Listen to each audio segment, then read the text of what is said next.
Folks, Black Star Network is here.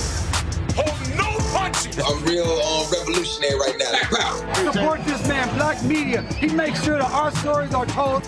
Thank you for being the voice of Black America, Roland. Stay black. I love y'all. All momentum we have now, we have to keep this going. The video looks phenomenal. See, this difference between Black Star Network and Black-owned media and something like CNN. You can't be Black-owned media and be scared. It's time to be smart. Bring your eyeballs home.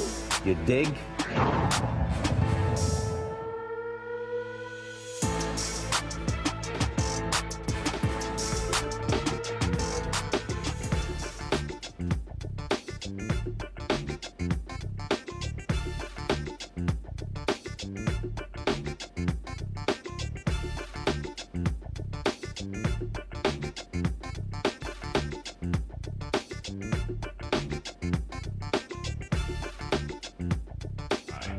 I'm Isaac Hayes III, founder and CEO of Fanbase.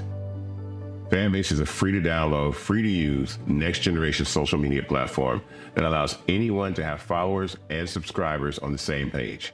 Fanbase was built through investment dollars from equity crowdfunding from the Jobs Act. People just like you helped build Fanbase, and we're looking for more people to help build Fanbase.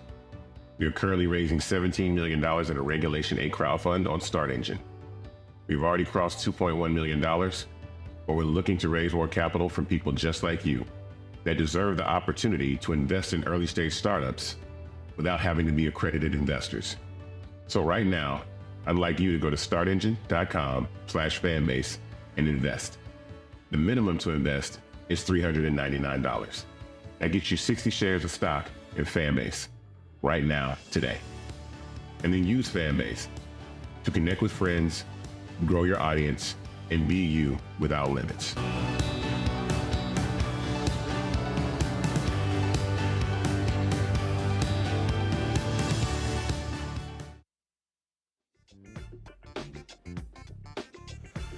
Today is Tuesday, November 28th, 2024. Coming up on Roland Martin Unfiltered, streaming live on the Black Star Network. Well, the usual drama with Trump continues. And guess what? One of his own people literally was trying to charge a potential Treasury Secretary for access to him. They're a band of crooks. He's also proposing tariffs on Canada and Mexico. That, of course, could lead to hikes for everyday goods. But I thought that's why y'all didn't want to vote for Vice President Kamala Harris. Okay. Economist Morgan Harper will be joining us. A Florida judge has sentenced a white woman to 25 years in prison for fatally shooting her black neighbor through a locked door. Conditions at a Virginia Supermax prison are so bad that there are reports of inmates burning themselves to get away from the abuse. Black lawmakers have condemned the conditions at Red Onion State Prison. I'll talk to one delegate who is calling for immediate changes. In today's Marketplace segment, we'll talk to a doctor who has created a skincare line with black folks in mind. It's time to bring the funk. I'm Roland Martin Unfiltered on the Black Star Network. Let's go. He's got it. Whatever the best, he's on it. Whatever it is, he's got the scoop, the fact, the fine. And when it breaks, he's right on time and it's rolling. Best believe he's knowing. Putting it down from sports to news to politics. With entertainment just for kicks, he's rolling. It's on go, roll, y'all. It's Roland Martin, rolling with Roland now. He's funky, he's fresh, he's real, the best, you know he's Roland Martin now.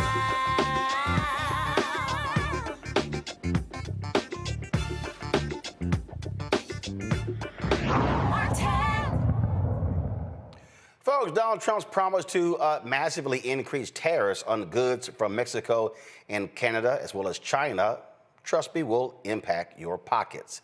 The orange convicts tariffs are retaliation for illegal immigration and crime and drugs coming across the border. Now, of course, he also claims that it is fentanyl that is coming across the border illegally, even though it's Americans who are bringing fentanyl actually across the border. Automobiles, automobile parts, agriculture products, electronics, mineral fuels and oils, plastics and plastic products, machinery and industrial equipment, aluminum and steel products. All of those things, of course, have an impact. Guess what? The folks at the Center for American Progress, they say that Trump's plan to increase tariffs on Canadian and Mexican goods by 25%, on Chinese products by 10%, will cost a typical American family some $1,300 a year. Joining us right now is Morgan Harper.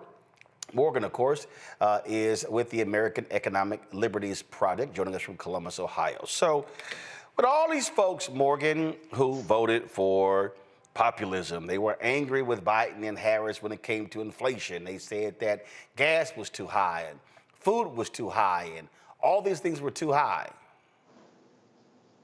But this is what they voted for? Well, as we know, it's not always clear what exactly voters are looking for based on how they cast their votes. I mean, there's no denying that prices are very high for a lot of people. That's a fact. I think it's also important for people to know that in this tariffs discussion, a lot of the tariffs that we saw actually happened during the Biden administration, but they were different than what Trump is talking about here, and that they were strategically placed tariffs that were paired with industrial policy, meaning an investment in building up domestic production. What Trump is talking about is pretty much, and what he was talking about during the campaign, is just across the board tariffs. We're just going to put tariffs on every good. And as you mentioned, that is very likely to increase prices because you aren't pairing it with any sort of domestic policy agenda that's going to make cheaper goods available here in the U.S. And so that is pretty irresponsible and should, and most likely will, lead to price increases if he actually follows through with it. And of course, now you have all of his supporters going, no. This is all about negotiating. He's threatening these things in order to get them to do something about illegal immigration. But they're already doing things. And the Mexican president dropped a letter making it perfectly clear how things are going to stand between the country. And so it's just interesting just watching all of this play out. It is really interesting. And like you said, I mean, a lot of if the concern is immigration, fentanyl, well, the highest percentage of people who are bringing that across the border are actually American. And so if you want to address immigration issues, then you should use immigration policy to do that. If you want to talk about what's going on with drug imports, we should talk about how to address that as an issue.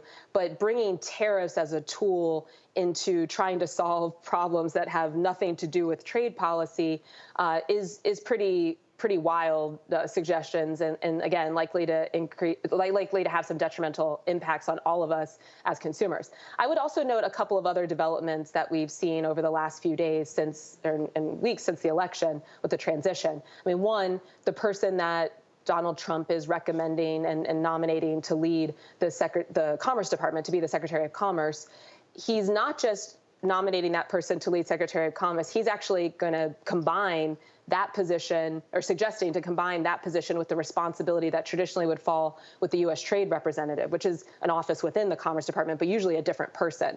And the person, Lutnick is his last name, that he's suggesting to nominate, is very much a Wall Street guy, not somebody that seems like he would be on the side of trying to use things like trade policy to actually, again, boost domestic production, help American workers, try to keep prices low. It seems like his top priority is keeping Donald Trump happy based on his public statements so far. And again, that's not how you develop good policy. And the other thing I would note is we've already seen some suggestion, and we saw it in the first Trump administration when there were tariffs that were placed a little bit indiscriminately, that in certain industries, for example, tariffs that were placed on washing machines, we saw also price increases with dryers because companies that make those products realized that they had a little bit of cover to raise prices and consumers probably wouldn't know the difference. Similar to what we had talked about during some of the inflation discussions that we've had over the last year, when CEOs going on their earnings calls on the record saying inflation's kind of good for us. Well, tariffs that have no strategy behind them,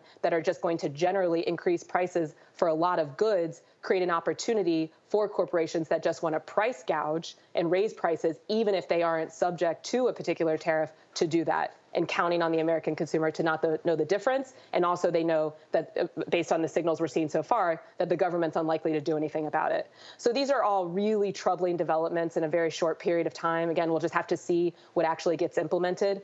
But if the goal is to try to improve outcomes for workers, boost domestic production, and keep prices low, then you can do that with tariffs, but only if you're pairing it with an effective domestic production industrial policy strategy. Well, and also the Mexican president said, cool, we're going to hit your ass with tariffs.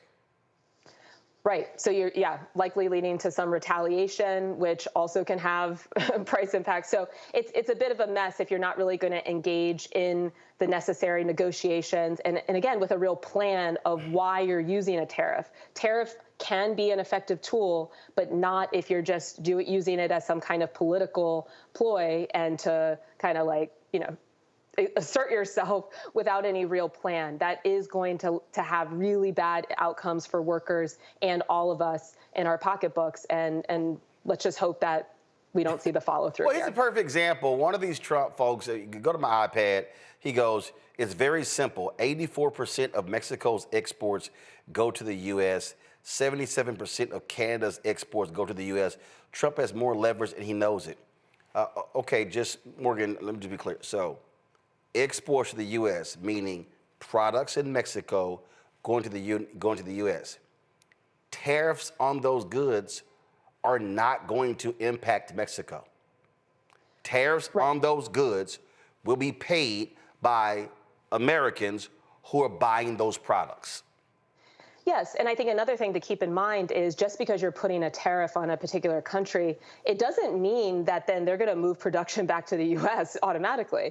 They also have other options. They can move to other countries. So looking at, for example, at some of the tariffs on China, they can move to other countries in Asia, for example, that will do nothing to actually necessarily, again, if not paired with some kind of domestic strategy, will not lower prices. And a lot of these companies can just bypass their production, bypass the tariff and move their production to other countries that then also will have no positive impact on workers. So this, I can't really repeat it enough. This is really concerning policy, if you want to call it policy ideas, coming from President-elect Trump's camp here and his own words. And it's really unfortunate because I do think it confuses a lot of the public around how tariffs could be used effectively. And of course, overall, we want to see good impacts for all of us. We want to keep prices low. We want to make sure that we have lots of high-paying job opportunities for workers in the U.S., and this is not the path to get there. The thing that's also interesting is that the Mexican president, she's not playing here. In her letter, she responds to Trump. She says, go to my iPad, 70% of the illegal weapons seized from criminals in Mexico come from your country. We do not produce these weapons, nor do we consume synthetic drugs. Tragically, it is in our country that lives are lost to the violence resulting from meeting the drug demands in yours. President Trump, migration and drug consumption in the United States cannot be addressed through threats or tariffs. What is needed is cooperation and mutual understanding to tackle these significant challenges. She writes, for every tariff, there will be a response in kind until we put at risk our shared enterprises. Yes, shared. For instance, among Mexico's main exporters to the United States are General Motors, Stellantis, and Ford Motor Company, which arrived in Mexico 80 years ago. Why impose a tariff that would jeopardize them? Such a measure would be unacceptable and would lead to inflation and job losses in both the United States and Mexico. This is the thing that I go back to NAFTA, when all of these white voters in the Midwest, Illinois and Ohio and Michigan and Wisconsin, they were all, NAFTA is killing us. And I kept trying to explain to people, NAFTA is hurting one part of the country, but it's doing well for other states, Texas, New Mexico, Arizona, and others. And so this is the Mexican president said, okay, if you want to go there, let's go. I don't think I don't think the Mexican president and the Canadian prime minister are going to be backing down for Donald Trump's threats, because they know he does this and prices spike. That's on him. Yeah, I think listening to you, Roland, it's making me really appreciate just some of the tragedy of the situation, because, look, there's a lot of different views on NAFTA and what the impacts were from that. There has been a lot of, I think, evolution in how both parties are seeing trade policy, including but not limited to the use of tariffs. And we need to be having a real discussion about which takes on trade policy are going to best serve us as a country. Just like we need to have that on controlling fentanyl, just like the Mexican president there is saying in thinking about managing immigration issues. These are not easy topics, but to just continue to use everything as a political opportunity is really, really harmful and kind of missing the whole point. But on trade, I mean, there has been a real evolution here. It's like people, even in the Democratic Party want to say, oh, Trump's crazy, he's talking about tariffs. Well, we need to talk about, again, which kind of tariffs. And based on what Trump was doing, his first administration, which some of those, some targeting tariffs that Biden was able to build off on and support EV, speaking of the auto industry, EV manufacturing, support chip production in the U.S., well, those are the types of tariffs that actually can serve the interests of American workers and try eventually to keep prices lower. But this free-for-all of just letting Wall Street cronies run wild and do whatever Trump wants, again, that's not the way that we make good policy, and it's not gonna serve the best interests of the United States. All right, Morgan Harper, we really appreciate it. Thanks a lot. Thanks for having me. Folks, got to go to a break. We come back. We'll chat with my panel. You're watching Roland Martin Unfiltered on the Black Star Network. Don't forget to support the work that we do. Join our Bring the Funk fan club. You can contribute via Cash App by using this QR code from Stripe.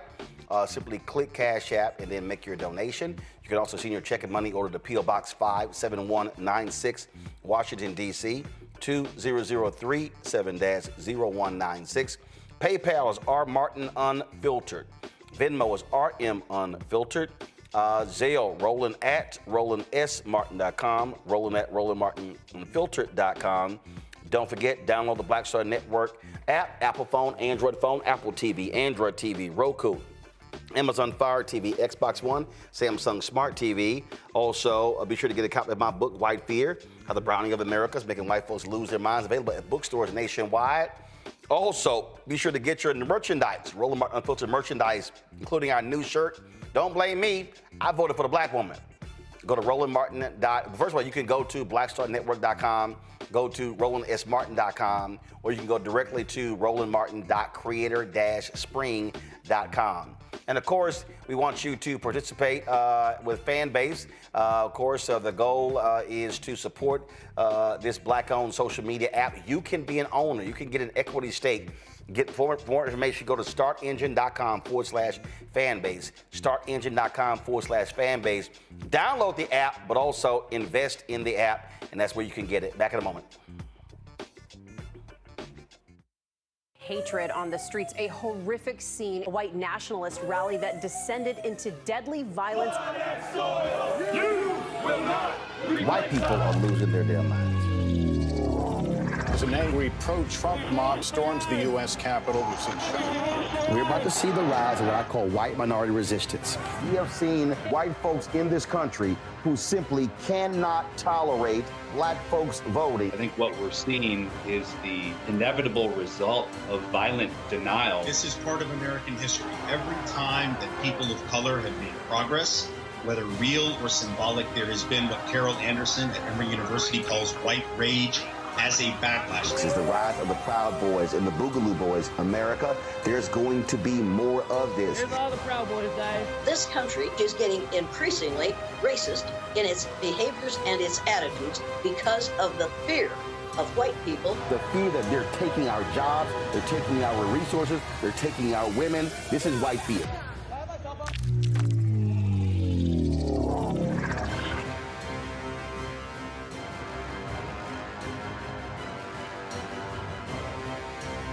Coming soon to the Black Star Network.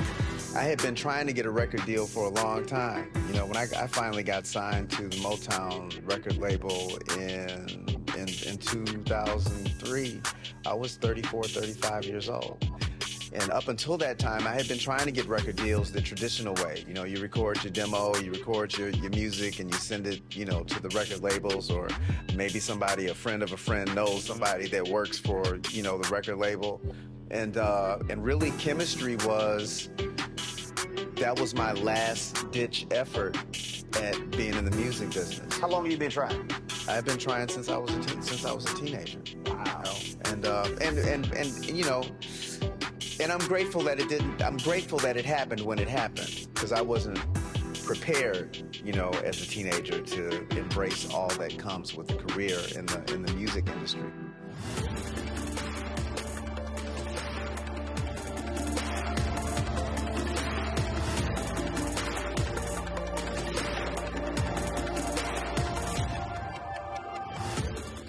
Look, Fanbase is more than a platform. It's a movement to empower creators, offering a unique opportunity for everyday people to invest in Black-owned tech, infrastructure, and help shape the future of social media. Investing in technology is essential for creating long-term wealth and influence in the digital age. The Black community must not only consume tech, we must own it. Discover how equity crowdfunding can serve as a powerful tool for funding Black businesses, allowing entrepreneurs to raise capital directly through their community through the Jobs Act.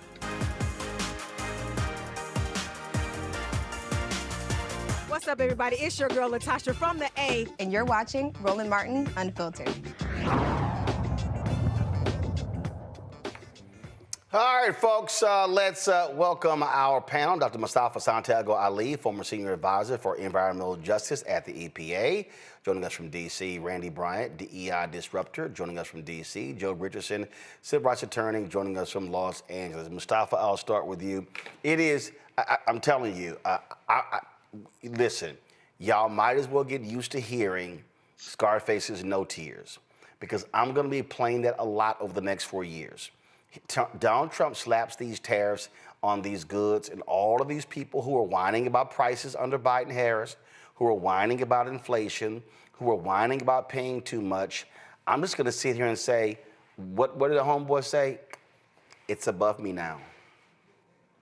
Yeah, I mean, that's real. And, you know, the interesting thing is that it's not like the economists waited until this moment to share with folks how this is such a bad idea. You know, they were sharing this information. The top economists were sharing that this was going to have significant impacts on our economy.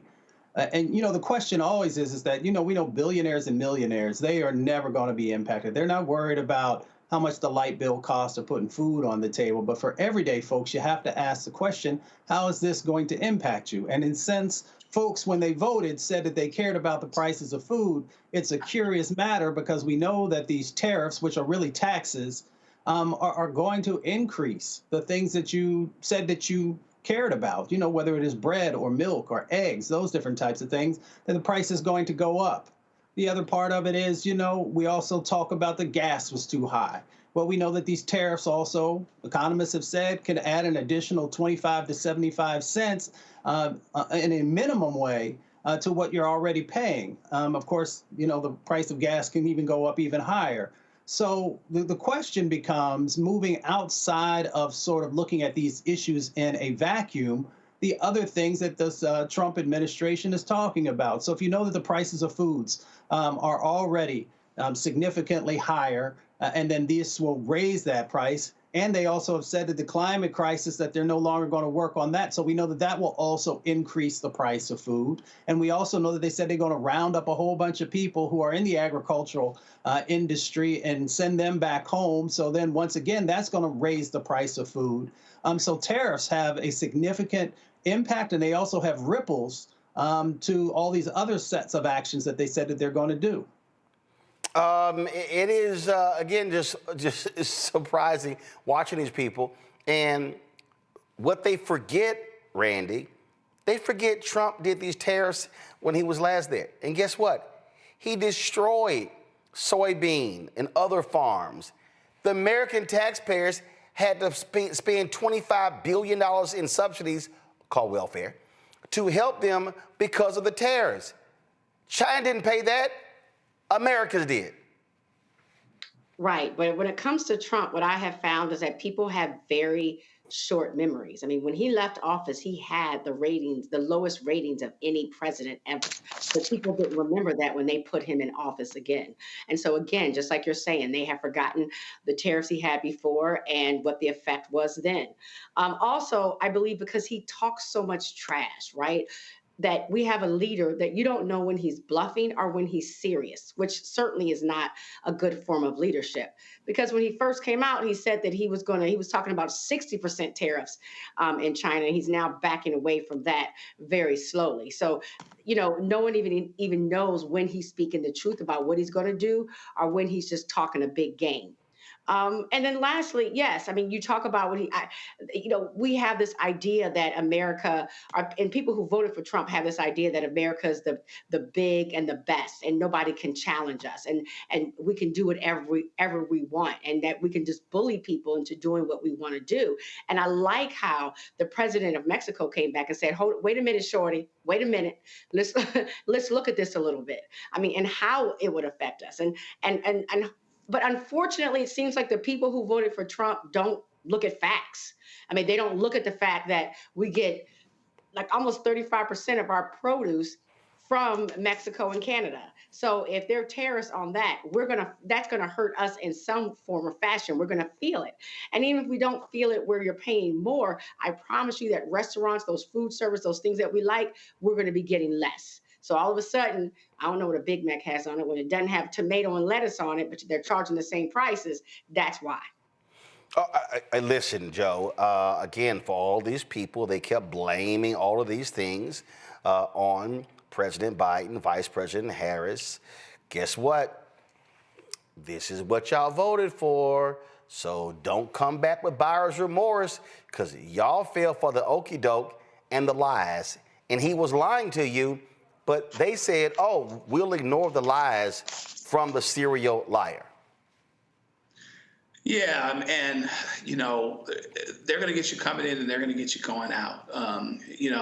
We forget, the part that we alluded to a little bit, you did in the interview, is the fact that corporations are okay with raising prices anyway, falsely setting it up as if it's an issue that the Biden administration was responsible for, the fact that corporations decide to get together and raise prices on their own, to everyone's detriment. And I'd call it an unintended consequence that prices would go up with tariffs. But everybody knows that if you do tariffs without strategy, and you don't have a good reason for doing them and something to offset them potentially so that you're better off, you're going to have higher prices. Also, that piece of information that the president of Mexico provided in that statement is some stuff that a lot of folk don't know about how our companies are down there, and therefore that's going to affect us as well. It's going to affect us here. It's going to affect us there. It's going to affect employees. It's going to affect the number of jobs. It's going to affect a lot of things. But when you see it coming, I don't necessarily think that you get to call it an unintended consequence. That being said, I think there are other unintended consequences that we aren't even talking about that are going to come and manifest themselves in the way of higher prices, in the way of lost jobs, in the way of crises as it pertains to certain service professions, not having people fill in because the Trump administration seems to be hell-bent on doing this thing for retribution kind of purpose. But it's going to end up being a very serious problem that's going to have both the intended consequences that economists would tell you. I mean, Walmart's telling you they're going to raise prices, and unintended consequences too. As I said, it's above me now. Sorry. It's above me now. And I'm telling y'all, I'm aware for the next 4 years, don't pull it up, y'all. Don't blame me. I voted for the black woman. I'm aware that the next 4 years. And so when they start running their mouths, hey, don't blame me. I voted for the black woman. Just want to let y'all know. All right, got to go to a break. We come back. We're going to talk about white woman in Florida. Oh, kill that sister. Her sorry ass about to sit in prison for a little while. Also, we'll talk about a case out of Kansas City as well. Plus, oh, y'all, poor Rudy Giuliani. He was in court today, and he said, I don't have any money. They're trying to take my car. They're taking all of my stuff. You shouldn't have talked shit about those two black women in Georgia. So, again, Rudy, no tears. I'll be back on Roland Martin Unfiltered. Hi, I'm Isaac Hayes III, founder and CEO of Fanbase. Fanbase is a free-to-download, free-to-use, next-generation social media platform that allows anyone to have followers and subscribers on the same page. Fanbase was built through investment dollars from equity crowdfunding from the Jobs Act. People just like you helped build Fanbase, and we're looking for more people to help build Fanbase. We are currently raising $17 million in a Regulation A crowdfund on Start Engine. We've already crossed $2.1 million, but we're looking to raise more capital from people just like you that deserve the opportunity to invest in early-stage startups without having to be accredited investors. So right now, I'd like you to go to startengine.com/fanbase and invest. The minimum to invest is $399. That gets you 60 shares of stock in Fanbase right now, today. And then use Fanbase to connect with friends, grow your audience, and be you without limits.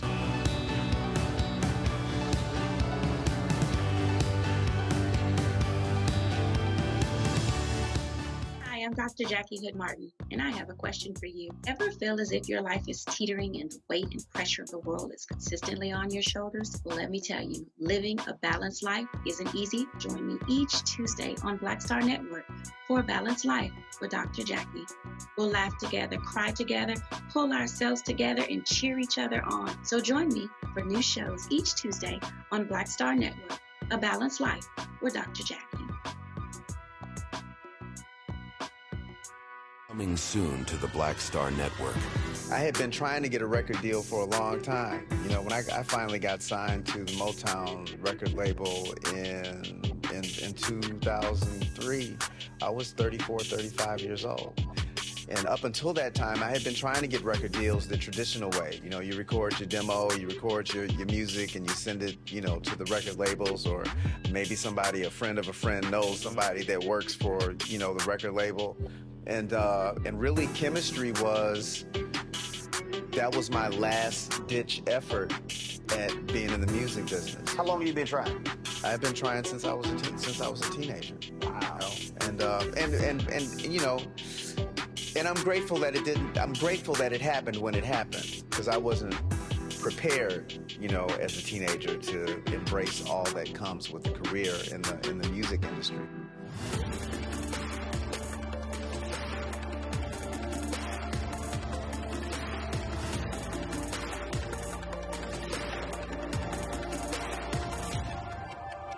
I'm Russell L. Honoré, Lieutenant General, United States Army, retired, and you're watching Roland Martin Unfiltered.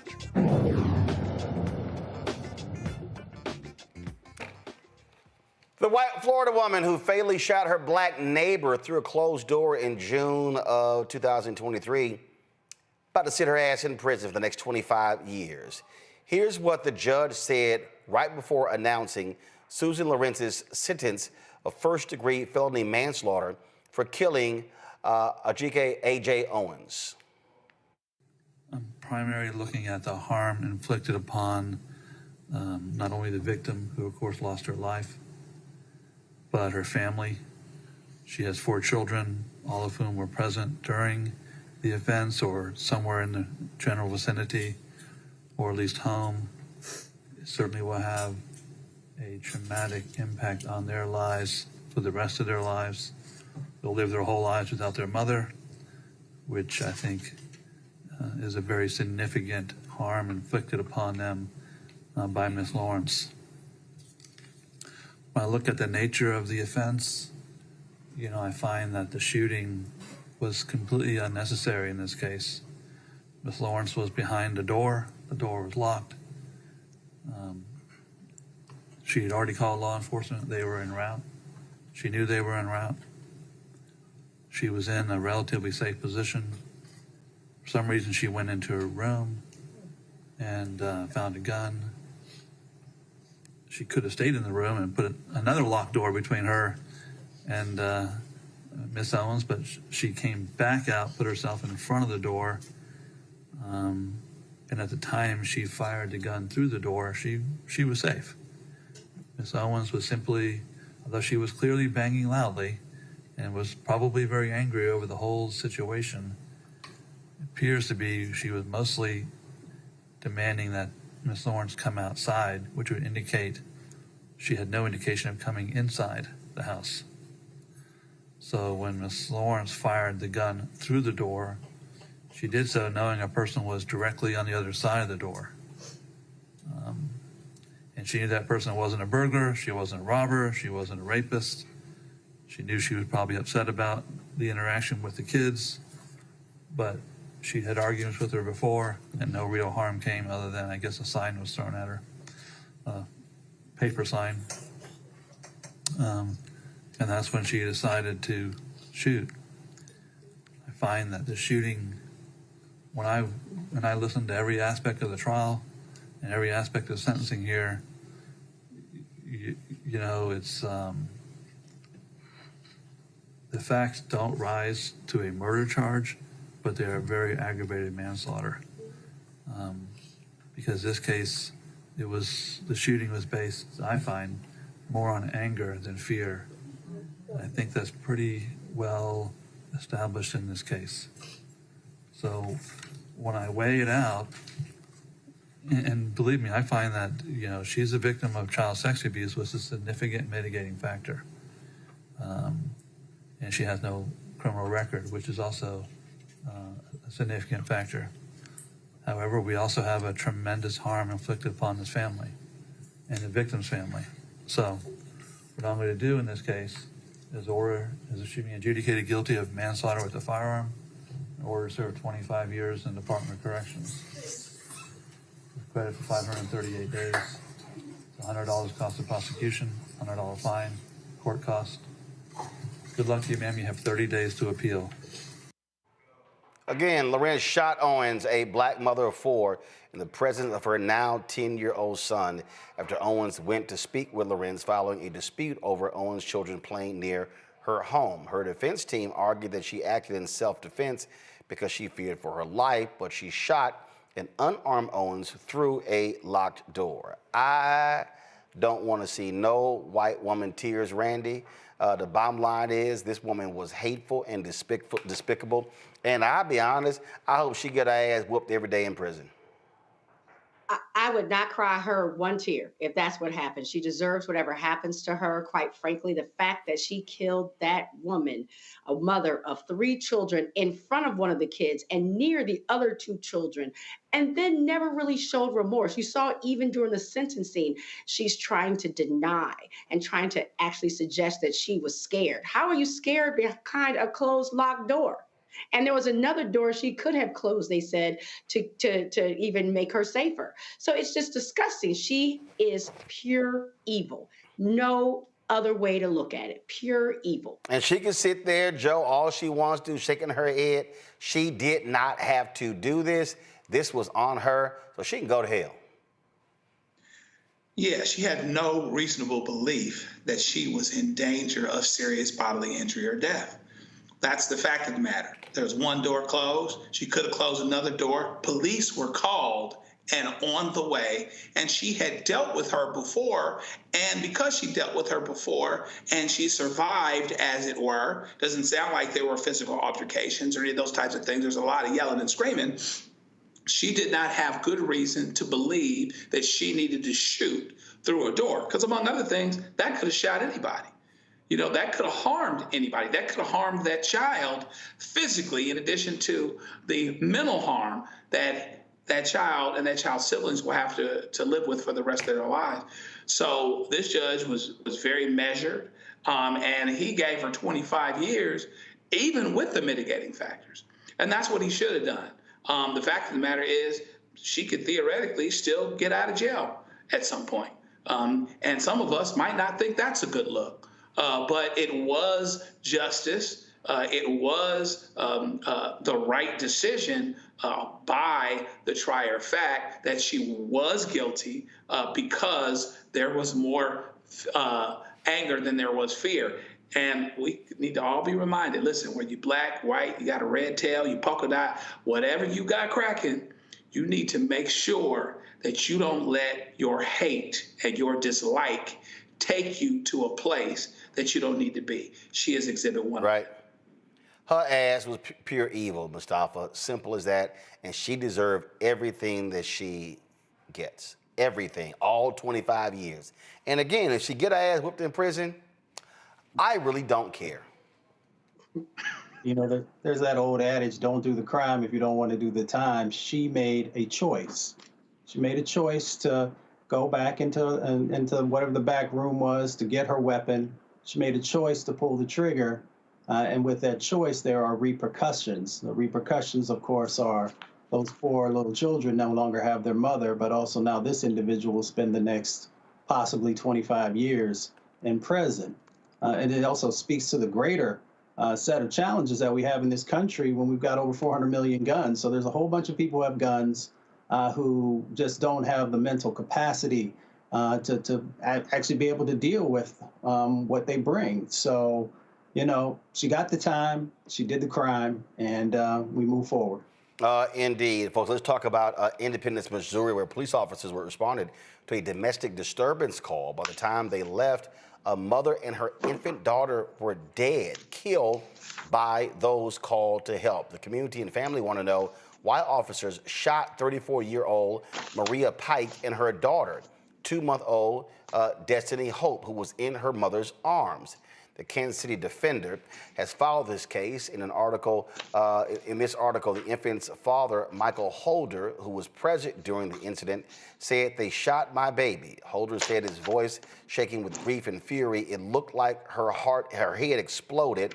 Her blood splattered across my glasses and all over me. All I could do was scream. I just kept saying 3 words, the same 3 words, you killed her.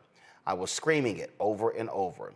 Neither the body camera footage nor the identity of the police officer who pulled the trigger have been released. Ryan Sorrell, the founder and executive editor of the Kansas City Defender, joins us right now. Ryan, glad to have you here. So they're not explaining what the hell they did. They're not explaining what the circumstances were. How do people, I mean, this sounds like the Sonia Massey case. They call for help and they end up dead. Absolutely. I mean, I think this is truly one of the most horrifying cases that I have ever reported on. From what we have seen, I mean, the day after it happened, the police chief of Independence Police Department, Police Chief Dustman, did a press conference that we call a state-sanctioned disinformation campaign, where he literally went out to the media and said that he was spewing essentially what has been disproven by all of the existing eyewitnesses that we have spoken to. We've spoken with the grandmother who was present. We spoke to the grandfather. I spoke directly with Mitchell, who was in the room. I spoke to the owner of the apartment complex, who was also present. Everybody has said that they did not see Maria have any weapon in her arm, yet the police chief espoused that allegedly Maria had a knife in her hand, which he tried to make that seem as if that would justify the fact that the police ran into this apartment with military-grade assault rifles, knowing there was a baby present, and ultimately shot this baby Destiny, in her head while she was being held in her mother's arms. And then when her mother jumped up, they shot Maria as well. And so this is just absolutely horrifying. The police are not releasing any details whatsoever. And to me, what just does not make any sense, what doesn't make any sense to the family, to the community, what doesn't make any sense is why the police department and this police chief would say that she was armed and put this narrative out there. But then when the media asked him, do you all know what the age of this young person or this child that you killed, he refused to say the age. He said, I'm not going to get into that. So why is he able to get into whether or not he says that she's armed, but he's not able to, and to this day, they still have not confirmed whether or not they killed this infant. And the only reason we know about it is because the family has told us. First of all, it was, okay, who called them, and was it domestic violence in that household or somewhere else?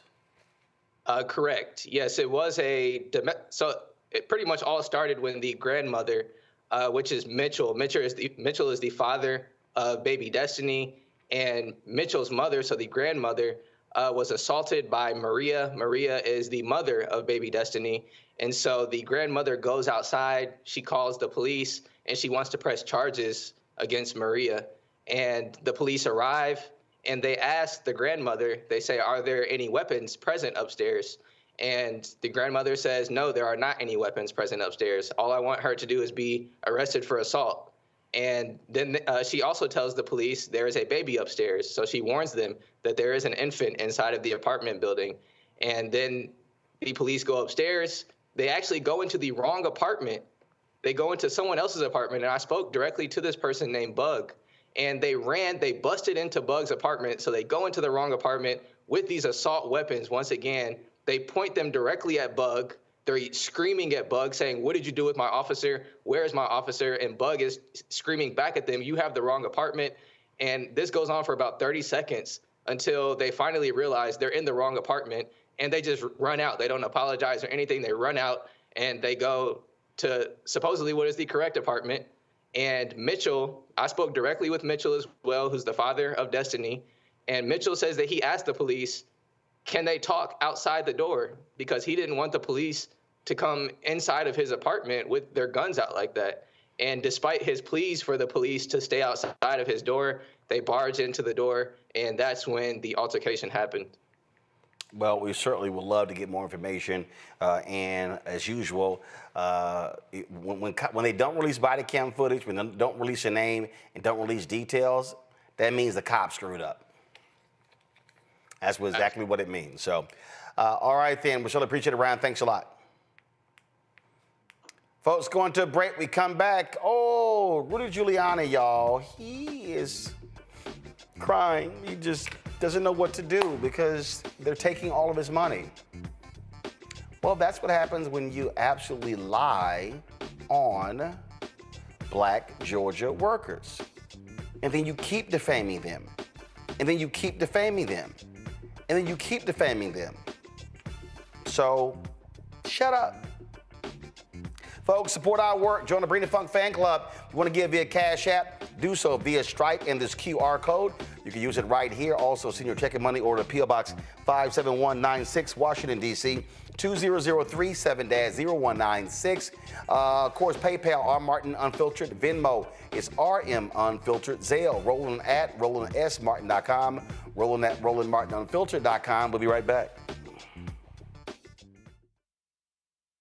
Coming soon to the Black Star Network. I had been trying to get a record deal for a long time. You know, when I finally got signed to the Motown record label in 2003, I was 34, 35 years old. And up until that time, I had been trying to get record deals the traditional way. You know, you record your demo, you record your music, and you send it, you know, to the record labels, or maybe somebody, a friend of a friend, knows somebody that works for, you know, the record label. And really, chemistry was my last ditch effort at being in the music business. How long have you been trying?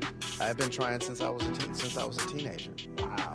You know? And you know, and I'm grateful that it didn't. I'm grateful that it happened when it happened, because I wasn't prepared, you know, as a teenager to embrace all that comes with a career in the music industry.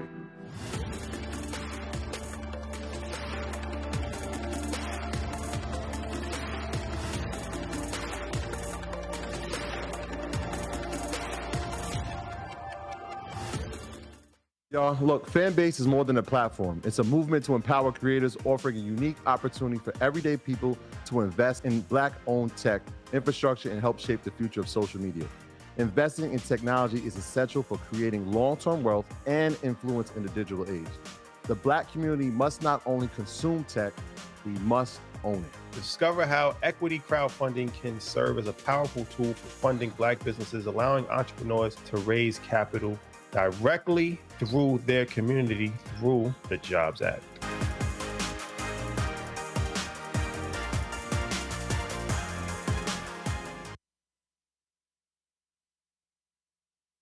Hi, I'm Dr. Jackie Hood Martin, and I have a question for you. Ever feel as if your life is teetering and the weight and pressure of the world is consistently on your shoulders? Well, let me tell you, living a balanced life isn't easy. Join me each Tuesday on Black Star Network for a Balanced Life with Dr. Jackie.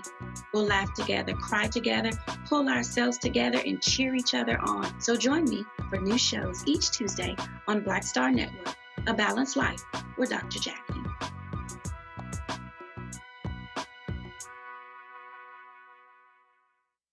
Hello, I'm Marissa Mitchell, a news anchor at Fox 5 DC. Hey, what's up? It's Tammy Roman, and you are watching Roland Martin Unfiltered.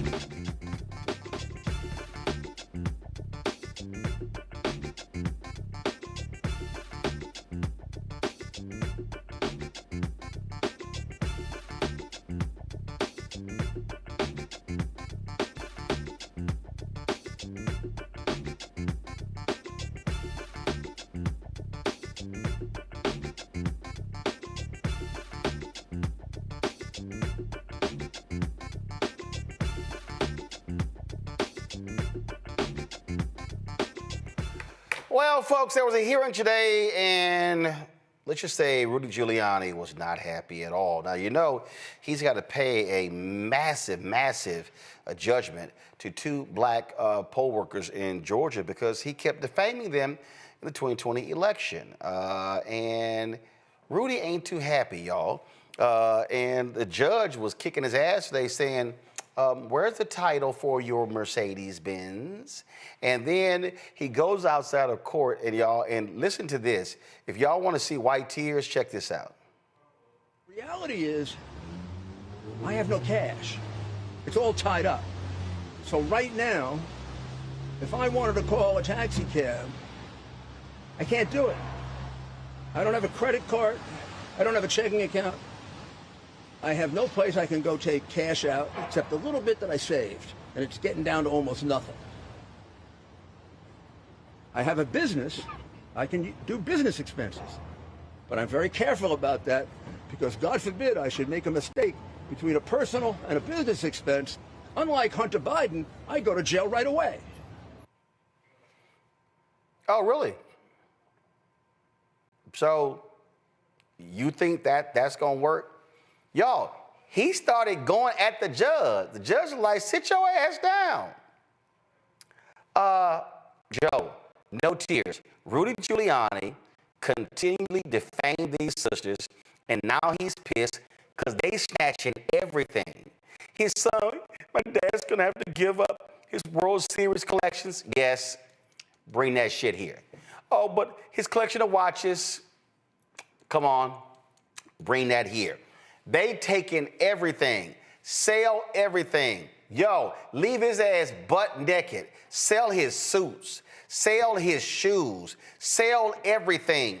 This is what you get when you show your ass and you act a fool. And they kept telling you, say, dog, stop lying. No, he kept lying. He kept lying. He kept defaming them. And what's so stupid? Trump owes this fool $3 million in legal fees. He still ain't paid. Well, guess what? If Trump cut his ass that check, Ruby get that money. Right. That's right. So, yeah, he's in a little bit of a pickle, man. Sometimes, you know, the game is kind of tough that way. And so, yeah, no, not an ounce of sympathy.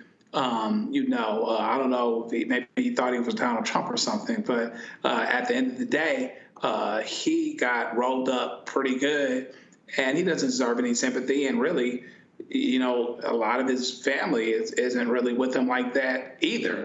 They're a little less than sympathetic, and they've been that way for a minute, whether they wanted that ultimate fate for him at all or not.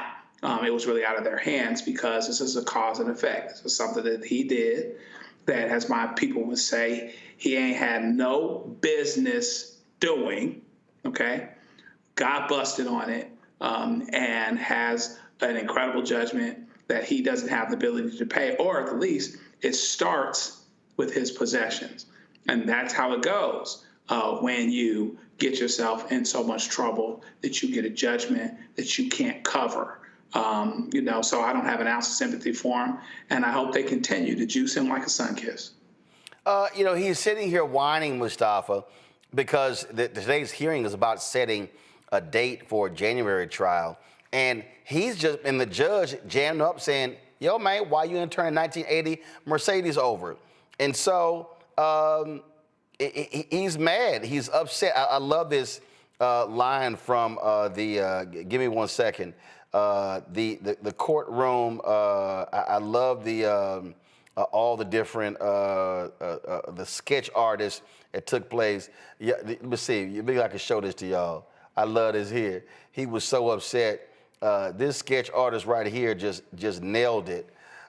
Look at Rudy sitting there, just mad, all upset. Mustafa. Well, Rudy, guess what? You wrote checks. Now your ass couldn't cash. Now it's on you, player. Yeah, well, he's mad because his privilege didn't allow him to be protected in the way that he thought that it would. He thought that he could be able to do and say whatever he wanted, and there would be no repercussions for that. It's interesting because so many folks continue to focus on him. So one, it's interesting that his crew ain't showed up for him. Not only Donald Trump, but you've seen in the past when we've had these folks who are on the MAGA side of the equation, and when they do something, how all these people show up and pay their legal fees and all this other type of stuff. So that should also tell you something about how that group of people feel about him, that he is a detriment to the things that they're trying to do, even as egregious as they are. The other impact, or the other thing that you got to talk about, is that, these two black women who are doing their job, right, trying to make sure that democracy worked the way that it's supposed to work, this individual decided that he would both, help to perpetuate both physical and mental impacts on them.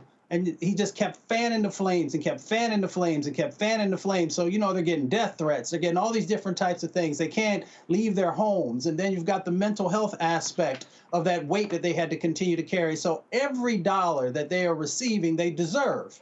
Because this individual decided that, he was above the law and that he could do and say whatever he wanted. So I'm glad that he got checked. And I hope all the other folks who continue to do these types of things also have to go in their pockets to make sure that they are reimbursing folks for their time, for the mental health, and for the physical things that they have to go through. I love this here, Randy, quote, because the judge was jamming him up about getting a title.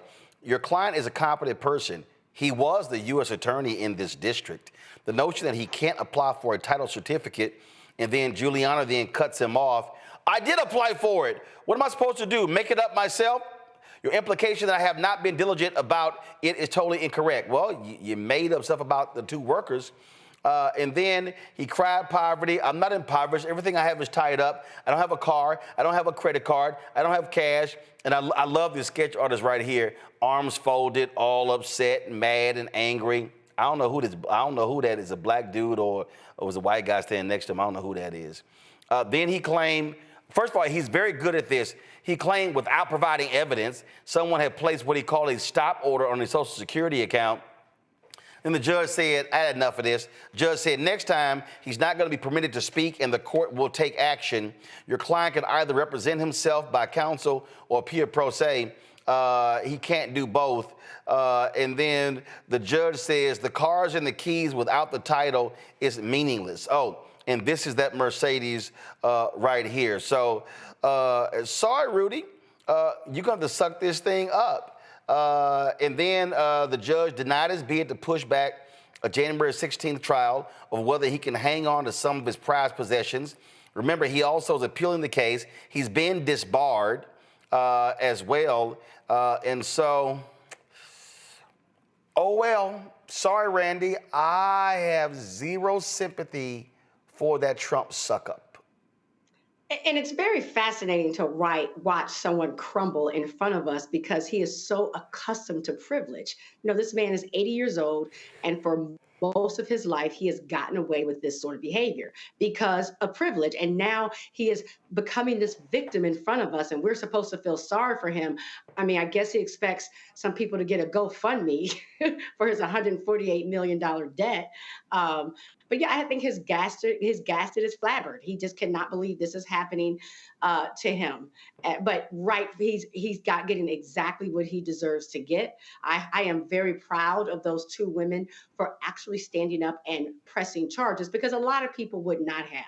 They would have complained about it, but they would not have said, we are going to file charges against this very powerful man. So good for him. And, I want to get my popcorn and watch him, cry and beg a little bit more. I love this here. He wants to delay the trial. It's supposed to be January 16th. And then his attorney said argument for delaying the trial was that he'd like the case to be resolved in time for him to attend the inauguration. And then Staten Island attorney Joseph Camarata claimed Giuliani has an involvement with the inauguration and that he regularly consults with Trump. The judge was like, I'm sorry, your social calendar does not represent good cause to grant a delay. Oh my goodness, I love it. That white privilege ain't working. That federal judge like, nah, player, we gonna have this trial January 16th. And your ass about to pay up. So I want these two sisters to snatch everything. In fact, I would love, because when they get their hands on his penthouse in New York, I say we throw a party in that bad boy. Mm-hmm. I say, that's real tough, I'm straight. Yeah, I will live stream. I will live stream a show in that sucker. I'm telling y'all right now.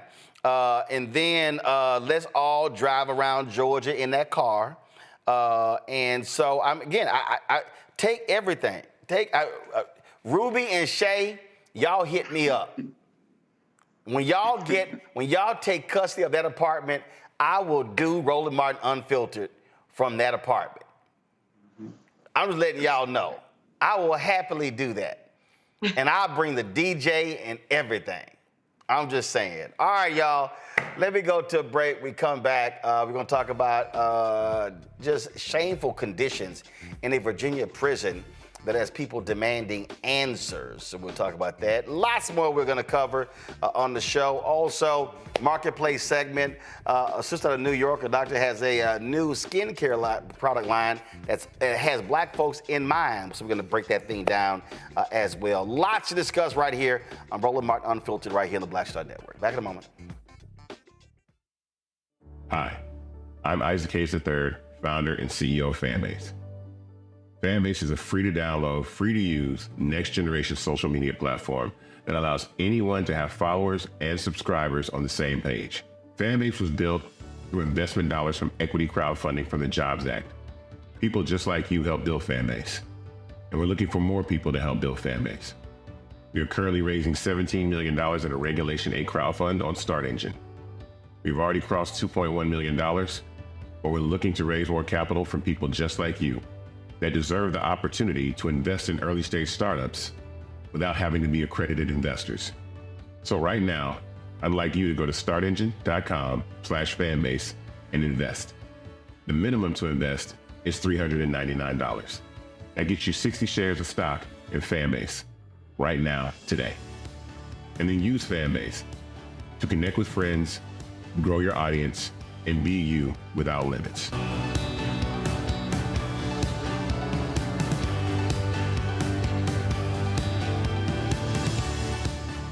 Soon to the Black Star Network. I had been trying to get a record deal for a long time. You know, when I finally got signed to the Motown record label in 2003, I was 34, 35 years old. And up until that time, I had been trying to get record deals the traditional way. You know, you record your demo, you record your music, and you send it, to the record labels, or maybe a friend of a friend knows somebody that works for, the record label. And really, chemistry was my last ditch effort at being in the music business. How long have you been trying? I've been trying since I was a teenager. Wow. And I'm grateful that it didn't. I'm grateful that it happened when it happened, because I wasn't prepared, you know, as a teenager to embrace all that comes with a career in the music industry.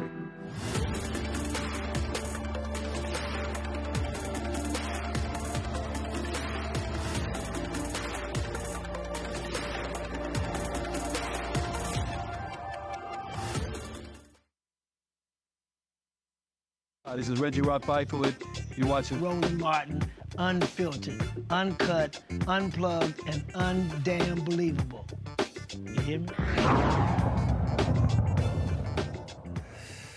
6 folks have burned themselves at Virginia's Supermax Red Onion State Prison since the start of the year. Allegations of abuse have been piling up since the prison opened in 1998.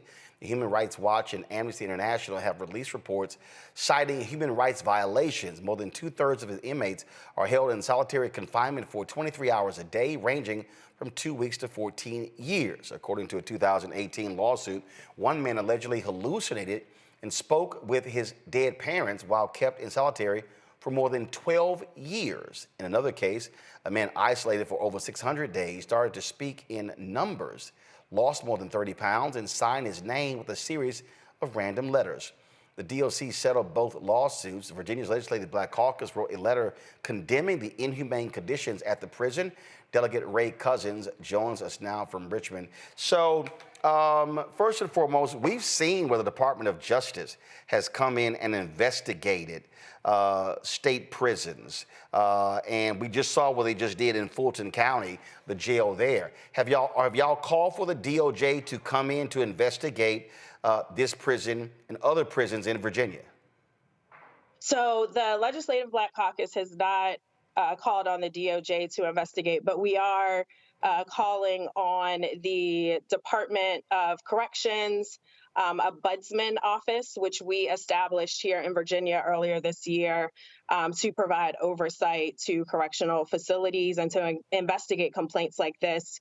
I also spoke to our House Public Safety Committee Chair, Marcus Simon, and we are, and I'm a member of that committee, and we will be holding an investigatory hearing within the next couple months, if not the next month or so. Have you heard from the governor? Have you heard from the head of the Department of Corrections? What have they said to these allegations? We have not heard from the governor. We just issued the press release this morning. And we expect to hopefully have those conversations within the next few days. So have y'all confirmed these stories of these prisoners burning themselves? So we have, right now, these are allegations, and we're hearing complaints from incarcerated individuals and their families, and that is who has reported these conditions to us. Earlier this year, I received a number of complaints from constituents here in Richmond, Virginia, who have family members at Red Onion, who mentioned that a few of the incarcerated individuals were undergoing hunger strikes in protest to the inhumane conditions that exist at the prison. And then more recently, we've received reports about incarcerated individuals lighting themselves on fire in protest. And so these are still very fresh and new allegations, and we are working to get to the bottom of that. We're calling on the governor. We're calling on the Virginia Department of Corrections, Director Dotson. Also, as I mentioned, the Ombudsman's office that we established here to investigate these allegations. Whose district is this prison in, and what has that representative had to say? So this prison is located in Southwest Virginia. It's actually on Red Onion Mountain. We have not heard from the representative who actually represents that area, but we do know that a majority of the incarcerated individuals there are either from the city of Richmond, which I represent, along with 2 other delegates, 2 state senators, and I believe the Hampton Roads area. Are y'all going to demand a visit to the prison to inspect for yourselves what's going on? Yes, and I will say Director Dotson And the Virginia Department of Corrections generally has encouraged us to visit Red Onion. I know a few of my colleagues visited earlier this year. And so we definitely want to have a visit and just see for ourselves, have an opportunity to speak to the staff, to also speak to inmates, just to, get to the bottom of this and figure out what's going on there. Well, we certainly appreciate you joining us, and we'll look forward to see what happens next. Thank you. Joe, what we just heard there, this is a perfect example of one thing that we are going to desperately miss with the Biden-Harris administration. They have been very aggressive at investigating city, county, and state jails and prisons. And look, I don't think for a second you're going to see the same diligence from these Trump yahoos. Anything on the law enforcement side, from consent decrees to prison conditions, those things are going to be investigated less, if at all, frankly, because their feeling is that there's no sympathy for those types of things anyway. But even prisoners have rights. They have rights by the Constitution. There's a constitutional ban against cruel and unusual punishment. There are prisoners have rights, and so therefore this is something that we're going to miss, because a lot of this will not be prioritized. It will be deprioritized, and the worst part of it is there are investigations that are underway that have been started. Like, you start something in the next couple months. I hate to be less than sympathetic or pessimistic, but you start something in the next couple months on this thing that's not state-based, then, it's going to get reversed in January anyway. And so this is going to be one of the areas in which we will desperately miss the Biden administration, because they really went out of their way to try to find these types of problems, deal with them, and force the agencies to be accountable, which would include monitoring changes that they promised to make. So we will miss that. Randy? It's very concerning, because what you realize is that, one, when you have a prison guard, the qualifications for them to have these jobs are pretty minimal, and they're not tested to see what there's not a psychological test to see where they are. So some people take these jobs really with the focus on being able to assert some sort of cruelty on people. And they do not see these prisoners as people. So it's very scary that there will be no oversight to ensure that these people, very real people, are at least treated with a level of humanity, just like you said. Mustafa? I mean, the state prison system is, it holds the largest amount of people. Almost 1 million folks are incarcerated in the state prison system. So we should just understand, the totality of how many folks are being impacted here. And then the other thing is that folks have continued to whittle away at the resources that are necessary to make sure that when someone is incarcerated, that they have the opportunity to come out better off than when they went in. And I believe, and folks should fact check this, that Ben Klein is actually the individual, I think it's the 6th district down there in Virginia, and he actually sits on the Judiciary Committee. So, they should be taking a look at what's going on in this particular situation and others across the country. So we've known for quite a while that our state prison system has many cracks in it. Some would say that it's broken. But unfortunately, we probably over the next 4 years will not have an administration that actually wants to do what's necessary to fix this. All right, folks, got to go to break. We come back. Walmart scraps its DEI program. We told y'all this was going to happen. We warned y'all these things were going to happen, and so we're going to talk about it as well. And so can't wait to do that. I know Randy got a couple of things to say about that. All right, folks, support the work that we do. This is also one of the reasons why, because these companies, look, Walmart ain't never took an ad out with us. And don't think haven't tried.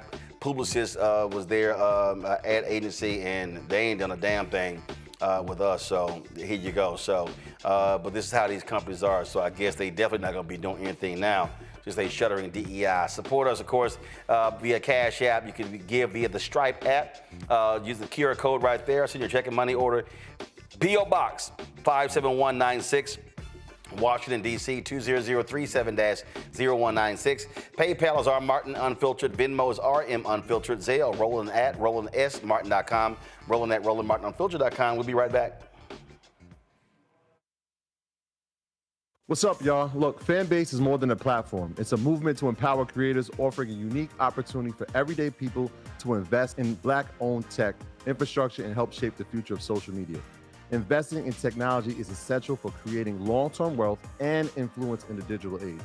The Black community must not only consume tech, we must own it. Discover how equity crowdfunding can serve as a powerful tool for funding Black businesses, allowing entrepreneurs to raise capital directly through their community through the Jobs Act.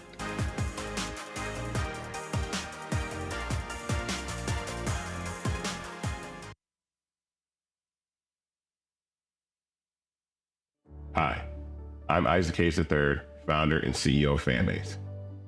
Fanbase is a free-to-download, free-to-use, next-generation social media platform that allows anyone to have followers and subscribers on the same page. Fanbase was built through investment dollars from equity crowdfunding from the Jobs Act. People just like you helped build Fanbase, and we're looking for more people to help build Fanbase. We are currently raising $17 million in a Regulation A crowdfund on Start Engine. We've already crossed $2.1 million, but we're looking to raise more capital from people just like you that deserve the opportunity to invest in early-stage startups without having to be accredited investors. So right now, I'd like you to go to startengine.com/fanbase and invest. The minimum to invest is $399. That gets you 60 shares of stock in Fanbase right now, today. And then use Fanbase to connect with friends, grow your audience, and be you without limits.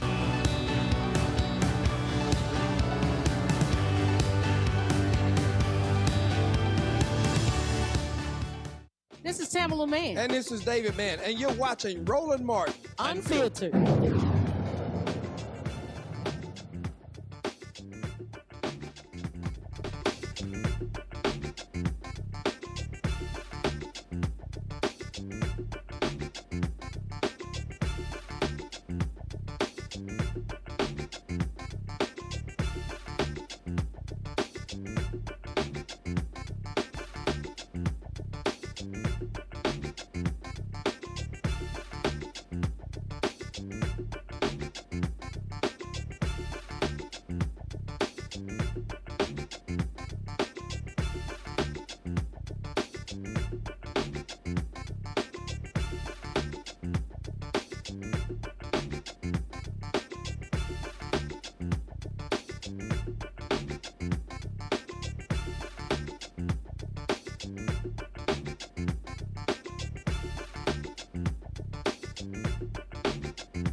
Well, Walmart has decided they're going to get rid of their DEI policies. Why? Because right-wing conservatives have been targeting a number of public companies, telling them they don't like what their support for transgender, LGBTQ, as well as Black folks and other minorities.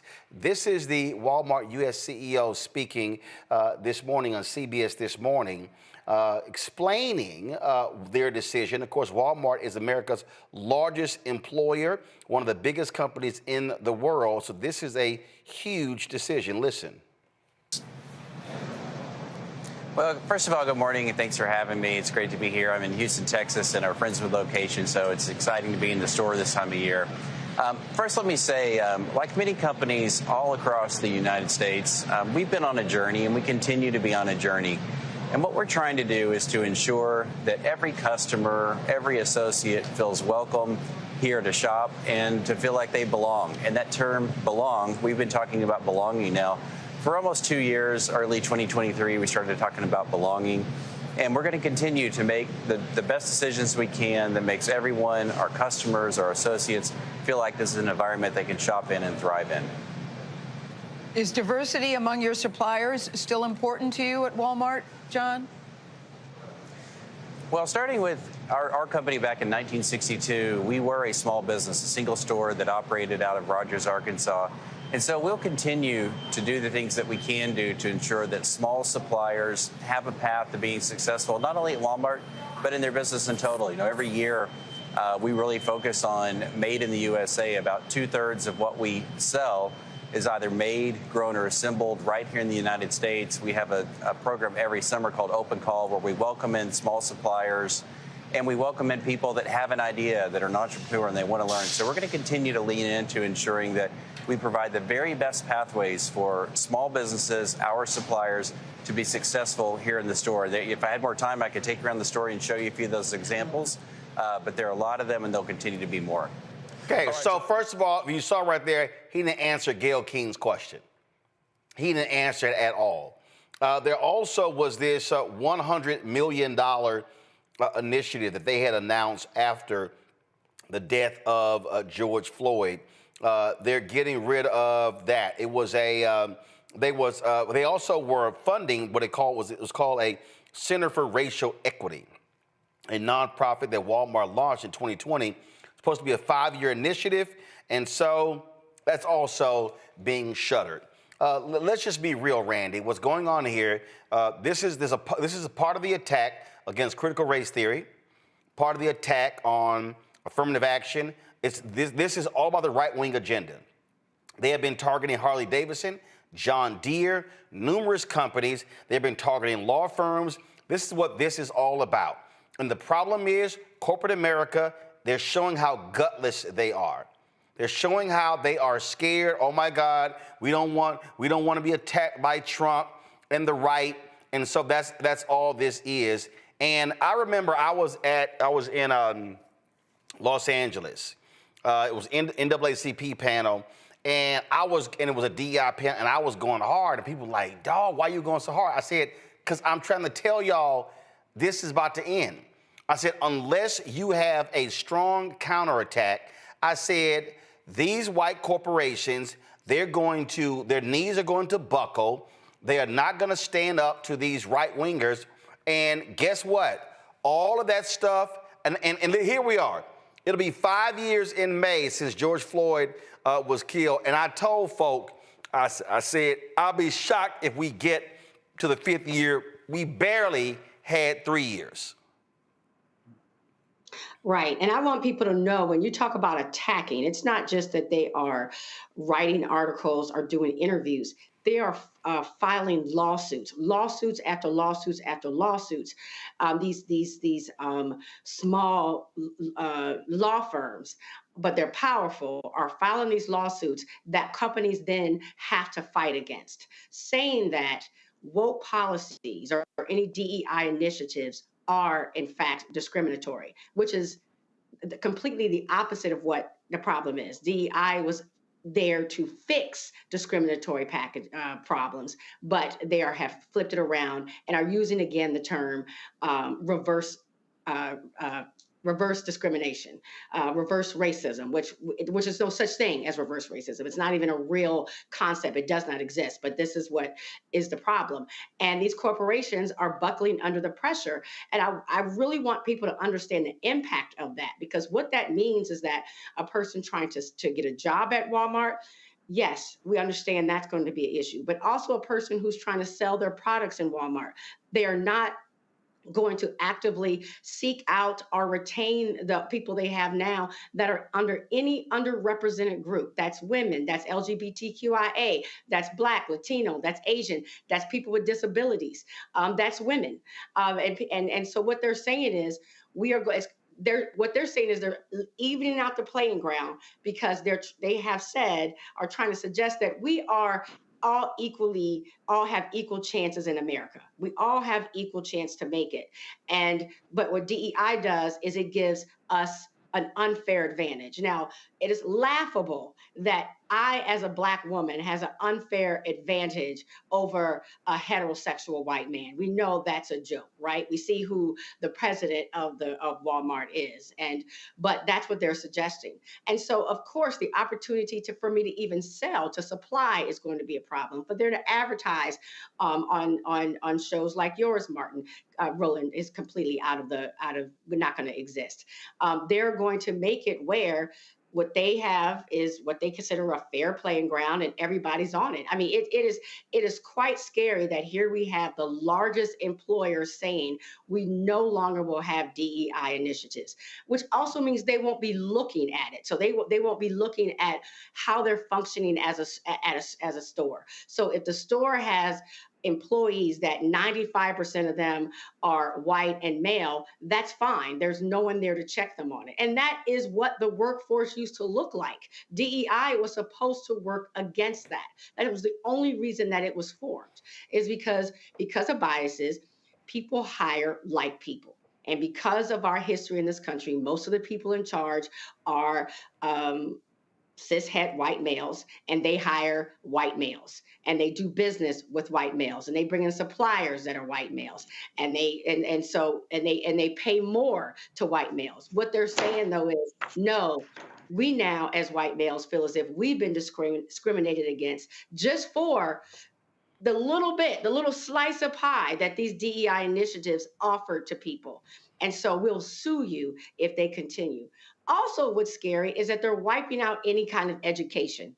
So you're going to have a workforce of people who are not educated on how to deal with people that are different from them. And so the workforce, I promise you, will be hostile.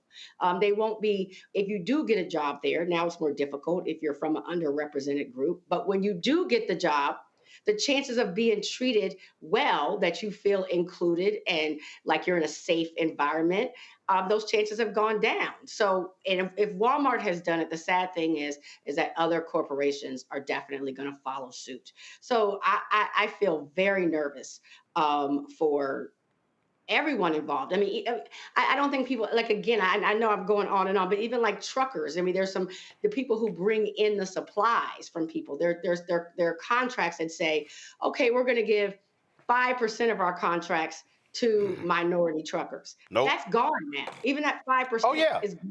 And so it wasn't like we were getting much in the first place, but it's now non-existent. And even the term DEI, they can't even use the term. They have made it where it cannot be used in any materials or discussed at all. And the term Latinx. If you want to talk about the level of control that these law firms that are doing these lawsuits are having, they're making them so scared to even say the word, much less implement policies. It's dangerous. And, we really need to start having some discussions as Black organizations and as individuals of how we counteract this. This is all because this right-winger right here, Robbie Starbuck, hit them last week and said, I'm going to be releasing a story on all of your woke policies. And so see right here, last week I told execs at Walmart that I was doing a story on wokeness there. Instead, we had productive conversations to find solutions. And so Walmart totally caved. Walmart will no longer participate in the human rights campaign's what they call woke corporate equality index. products. Monitor the Walmart marketplace to identify and remove inappropriate sexual and or transgender products marketed to children. Review all funding of Pride and other events to avoid funding inappropriate sexualized content targeting kids. Y'all, let me be real clear. This ain't just about transgender, y'all. They want them to stop funding black groups as well. Walmart not extending their racial equity center. Supposed to be 5 years, didn't even get to the 4th year. Look at this here. We will evaluate supplier diversity programs and ensure they do not provide preferential treatment and benefits to suppliers based on diversity. We don't have quotas and won't going forward. Financing eligibility will no longer be predicated on providing certain demographic data. Do y'all see? Walmart will no longer use Latinx. Walmart will discontinue racial equity training through the Racial Equity Institute. Walmart will discontinue the use of DEI as a term while ensuring a respectful and supportive environment. Our focus is on belonging for all associates and customers. Total bullshit. And so here's the company, y'all. And again, they're gloating. Look what he says. We've now changed policy at companies worth over $2 trillion. That's what they did. Look at this. Our campaigns are now so effective that we're getting the biggest companies on earth to change their policies without me even posting a story outlining their woke policies. Companies can clearly see that America wants normalcy back. The era of wokeness is dying right in front of our eyes. The landscape of corporate America is quickly shifting to sanity and neutrality. We're now the trend, not the anomaly. Joe, did I not call it? Yeah, I mean, I try. I've been telling everybody since 2009, we're living in the age of white minority resistance. And these white folks like this guy right here, they want to get rid of any program that helps black folks or any other minority group. And in their minds, oh, no, we don't want just 95% of the money. We want all of the money. Right, and so much so that if without, soliciting, openly certain companies and suppliers, that you get to 5%, the Walmarts of the world, they might get sued just because they got to 5%. And that underlying that is nothing short of entitlement.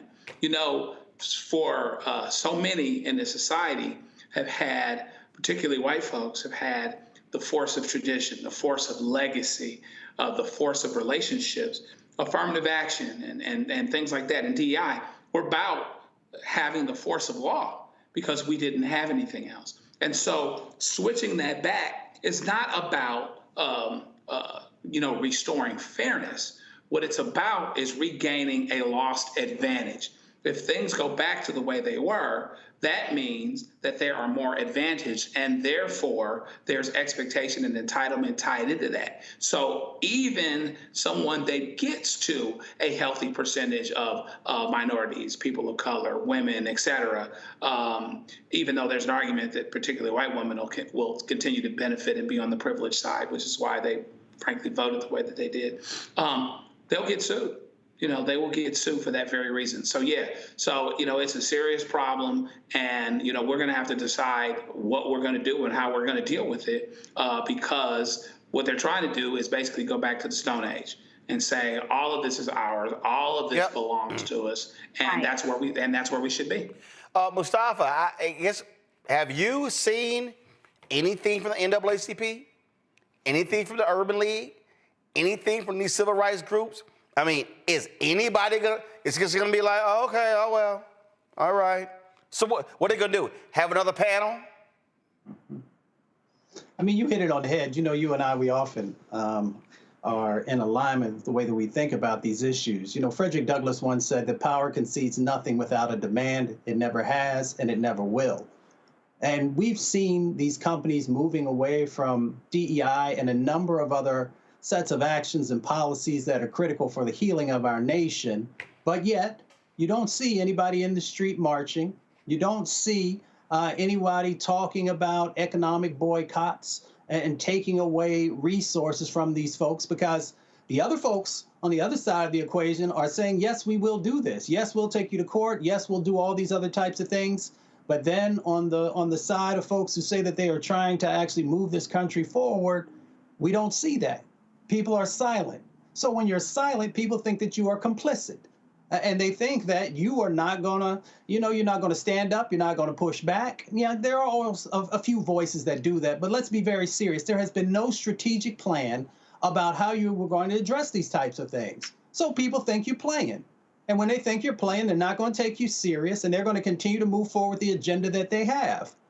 So if you want change to happen, then that means you got to put some skin in the game. That means it's not going to be easy. I understand, because I came from a rural community. I saw Walmart move into an area and take away all the mom and pop shops because they couldn't compete with prices.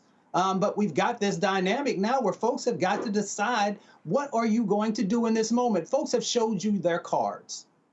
And people are still just sitting back saying, well, it can't possibly ever get that bad. They're taking away your wealth because they put the pretty label on it, right? They put this veneer over top about belonging and all the things that, yes, we all agree that those are important. But then when you pull back the veneer, you see that contracting and subcontracting opportunities are going to be taken away. So that means if you talk about the racial wealth gap in this country, but you're allowing corporations to say that we are no longer going to give consideration to the businesses that have often been disinvested in, then I don't know how serious you actually are about trying to make real change happen. It almost seems like someone has to die. When our dear brother George Floyd, had that lynching that happened in front of America and it was caught on camera, then everybody got, and they kind of got motivated there for a moment, and they were willing to do things and stand up and push back and march and show up. And then it began to fade away. And the other folks who've had these long-term strategic plans about how they were going to snatch power because they've watched what happened in South Africa with apartheidism, and they watched these other countries, how folks have been able to institute things to actually institutionalize racism, to institutionalize poverty. They know what they need to do, but yet we still sit back like they're not going to take it as far as they are. They even put Project 2025 in front of your face, and people didn't even take that serious. And now here in a few weeks, you're going to see how real it really is. So this is just another piece of the puzzle that they're putting together to weaken you, not just in this moment, but they're looking at decades to come because they understand what happens with the browning of America. It's in your book. Other folks have talked about it as well. And that's where we are right now. And that's why I get frustrated, but at the same time, my frustration is because I know we have power. My grandmother says you have power unless you give it away, and I watch us give our power away every day. They continue to destabilize. They continue to just take these pieces away, and people just busy twerking, busy worrying about what the reality shows are doing, worried about, and don't get me wrong, I was an athlete, what my team just did. And the reality of what's really going on in this moment that will impact your children's children, you continue to stay silent. So if you're going to stay silent, then you get what you get. Absolutely. Absolutely. All right, folks, going to go to break. We come back. Vice President Kamala Harris and Minnesota Governor Tim Walz, they addressed more than 1.5 million grassroots supporters today.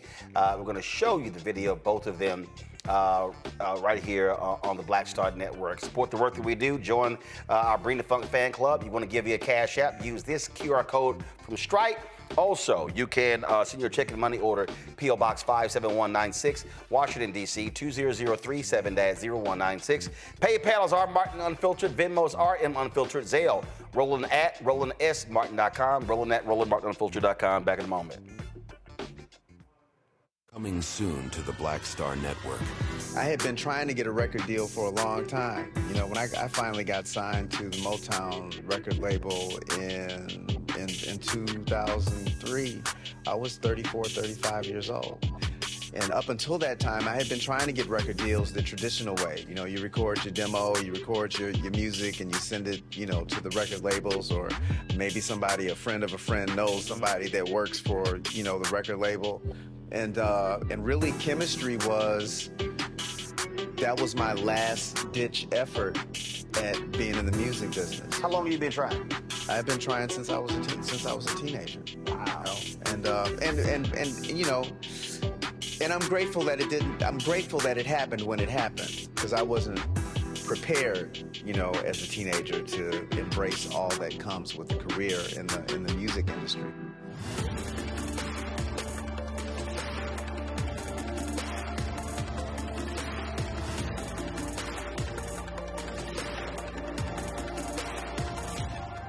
Look, Fanbase is more than a platform. It's a movement to empower creators, offering a unique opportunity for everyday people to invest in Black-owned tech, infrastructure, and help shape the future of social media.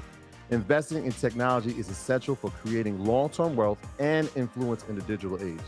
The Black community must not only consume tech, we must own it. Discover how equity crowdfunding can serve as a powerful tool for funding Black businesses, allowing entrepreneurs to raise capital directly through their community through the Jobs Act.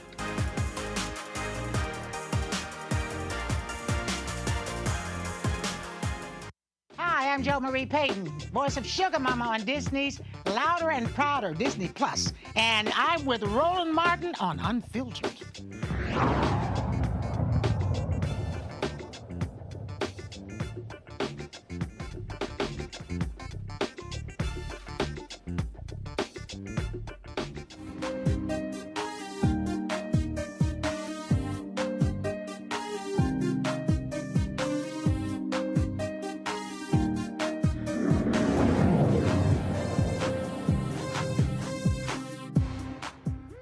North Carolina HBCU is cutting half of its employees to reduce expenses by about $17 million.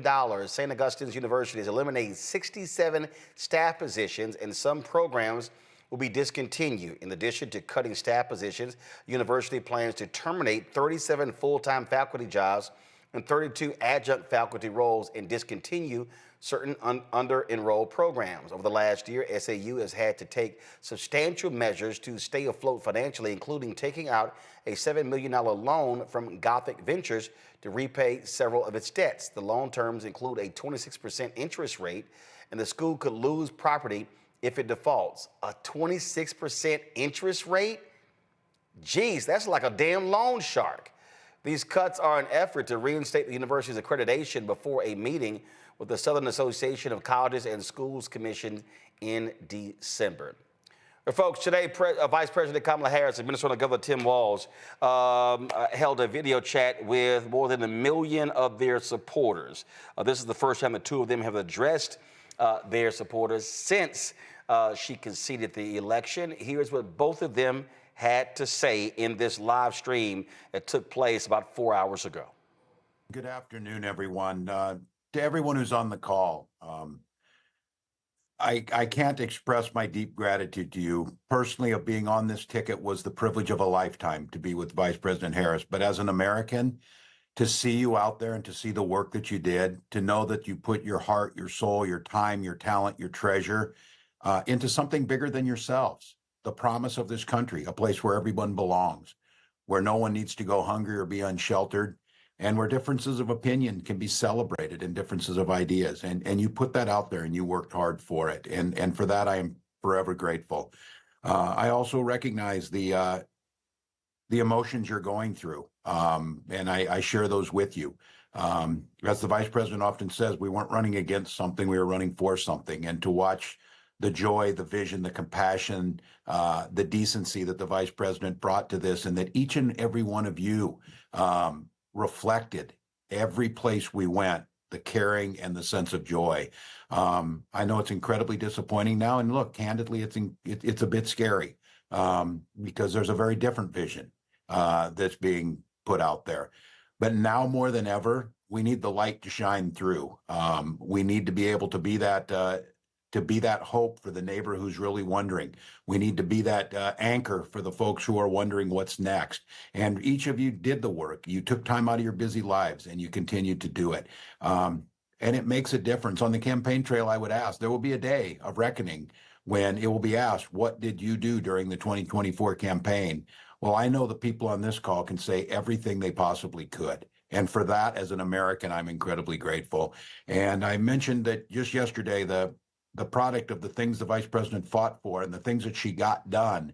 We had the final pot of money from the American Rescue Plan that we were able to put $5 million here in Minnesota into food assistance for hungry families during this holiday season.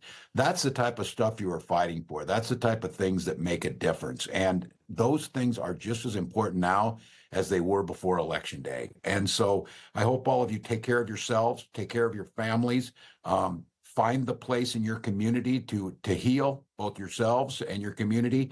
And then when you're ready to get back in this fight, because it continues on. And I know that I've said it often on the campaign trail, I'm preaching to the choir.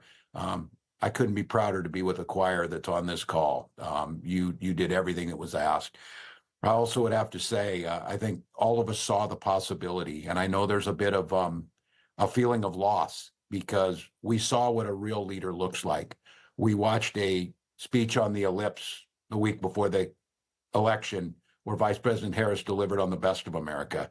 She delivered the best of our better angels. She delivered a vision where all of us mattered. She did it with grace and dignity and continued to do that every single day. She is still in this fight. She is doing it every single day. She is not done with her current job, and she's not done being part of it with all of you. And as I said, personally, it was a privilege to be on this ticket. It was a personal privilege to be able to become friends with an incredible leader, which someone who was willing to take on some of the toughest fights and continues to do so. And I would just ask all of you to join me in welcoming our Vice President, Kamala Harris. Thank you, Tim. Thank you. Back at you, brother. You are such an extraordinary leader, and we have become lifelong friends. I just, in front of everyone, I want to thank you, Tim. You lead with courage. You lead with heart. You see the people. You care about the people. You believe in uplifting the dignity to which all people are entitled, and you do it and you have a sense of fun when you're doing it. But you are an extraordinary leader, and obviously the people of Minnesota are very, very lucky to have you there. But you are a national leader and a dear friend, and thank you. Noel, thank you for your work in Pennsylvania and all that you did for our campaign. And let me just say to everyone on this call, I am so grateful for you, and I'm so thankful to you. I'm thankful for your love of our country and your willingness to put the work into it. I'm thankful for the faith that you put in me and Governor Walz and our team. And I am thankful because I know your character is such that you're not going to get knocked down. And you're in this fight. And you're in it for all the right reasons. And I know that about you. It's why you're part of this call right now and all the work that you did over those 107 days and even before. That's your nature.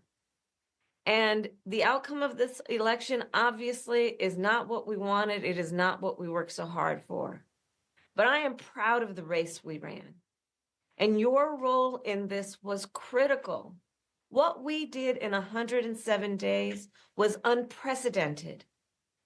Think about the coalition that we built, and we were so intentional about that. You would hear me talk about it all the time. Being a daughter of parents who are active in the civil rights movement, I know and believe that the best movements that are about progress in our country mean that it's leaders that we are dedicated to the coalition, to bringing people together that seemingly have nothing in common, but have everything in common. A coalition where we bring people together based on a deep love of our country and our understanding that the strength of our country will be a function of our willingness to put in the work, and that we will do that work with a sense of joy, yes, with a sense of work ethic and understanding it's going to be hard, but it's good work. It's good work. To be engaged in a collective fight for America's future. And it means so much to me and to Governor Walz that you knocked on doors, you called friends, you called in favors. You said, hey, I showed up at your softball game. Now I need you to show up at the campaign office. You put in the time. It was personal for you. And you gave all that you could to support our campaign.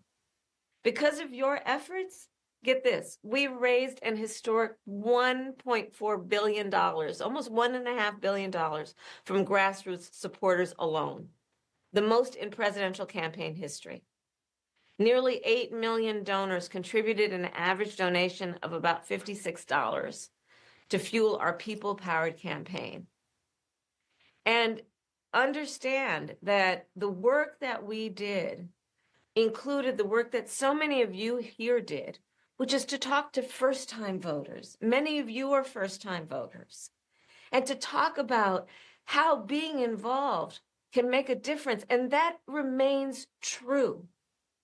And that's one of the pieces that I just want us to please take away, that our fight for freedom and for opportunity and for the promise of America, it included, for example, nearly almost 4 million first-time contributors to our campaign because of the work you did of helping people know that they can be engaged and that they're not outside, that they're inside, that we're all in this together. And that work continues. The work must continue of reminding ourselves that we have an ability to stay engaged in a way that will make a difference. The work that you all did, it's going to have lasting effect. Again, I'll say, the election didn't turn out like we wanted it to. Certainly not as we planned for it to. But understand that the work we put into it was about empowering people. That's the spirit with the work we did. Our spirit and our work was about saying that it is a strength that we each have to lift people up, as opposed to beating people down. It is a strength we have that has lasting effect. So all that work that you did that was about engaging with other people, engaging with perfect strangers and in their face seeing a neighbor, that has lasting effect. It reminds people that there are leaders like you who care and will bring us together. And sometimes in the darkest moments, people lose faith in that. Are there people out there that feel that way? And you reminded people that yes, there are. And there are a lot of us. And that strength cannot be taken from us. That is our strength. It cannot be taken from us.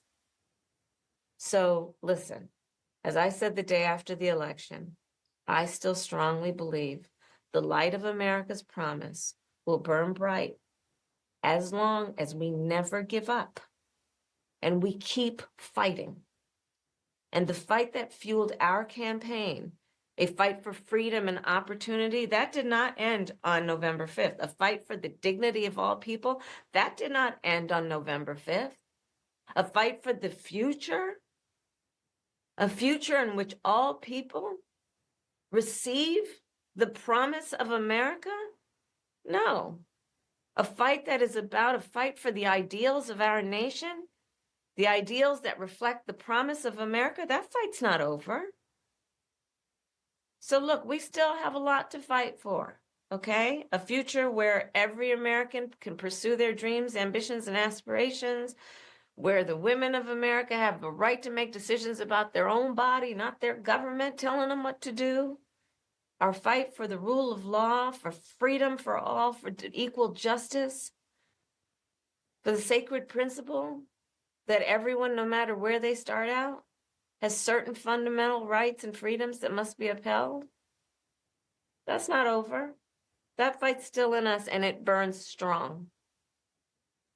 And I know this is an uncertain time. I'm clear-eyed about that. I know you're clear-eyed about it. And it feels heavy.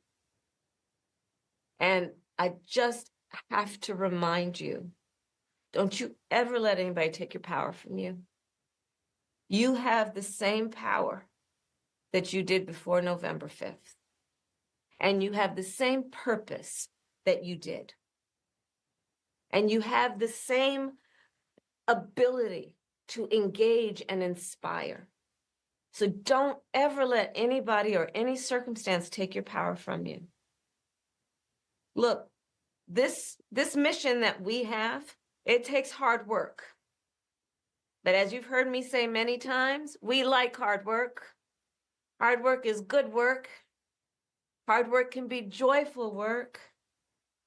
And in doing our work, we will remain committed and intentional about building community, building coalitions, reminding people that we all have so much more in common than what separates us. We will be armed with the faith and the fuel that tells us what is possible and then drives us to achieve it. So let's continue to organize and mobilize and stay engaged. And I thank you all. I thank you all. We are all in this together, all right? We are all in this together. And on this practical eve of Thanksgiving, I wish everyone a happy Thanksgiving with the ability and to find the ability at this moment to just remember there is so much to be thankful for. And so I wish for you that you are surrounded by the people you love and who love you. As you know, I encourage you to be around family in whatever way you compose that family, but to take a moment and just reflect on all the good you have done and all the good you have yet to do.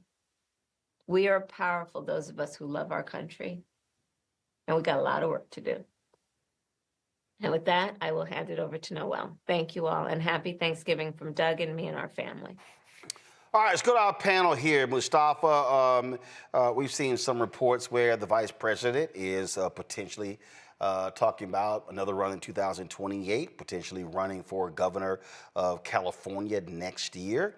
That's also being discussed. And the other thing is, or the creation of her own organization, which will allow her to continue to advocate on issues, also champion folks who she wants to run for office. Your thoughts on what the next step should be for Vice President Kamala Harris? Well, I think that those things are all incredibly important. So I appreciate the words that they shared. But if we remember, after Donald Trump lost, one of the first things that they put together was that America First Policy Institute, which was the think tank, right? And now you see a number of folks who are part of that, who are part of his administration.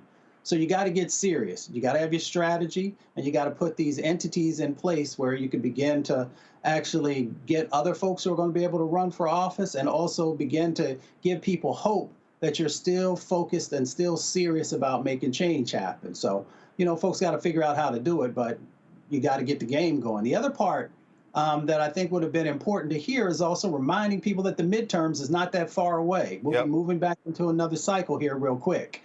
So I love the fact that, if the vice president's going to run for governor, that's great. But we've got to be thinking about all of these, both federal races, but what's going on in the state and the county and the local level in the midterms that are coming up. So for me, those are the things that you focus on if you're serious about getting us back on track. Absolutely. I think also, looking at what did not work, exactly what went on.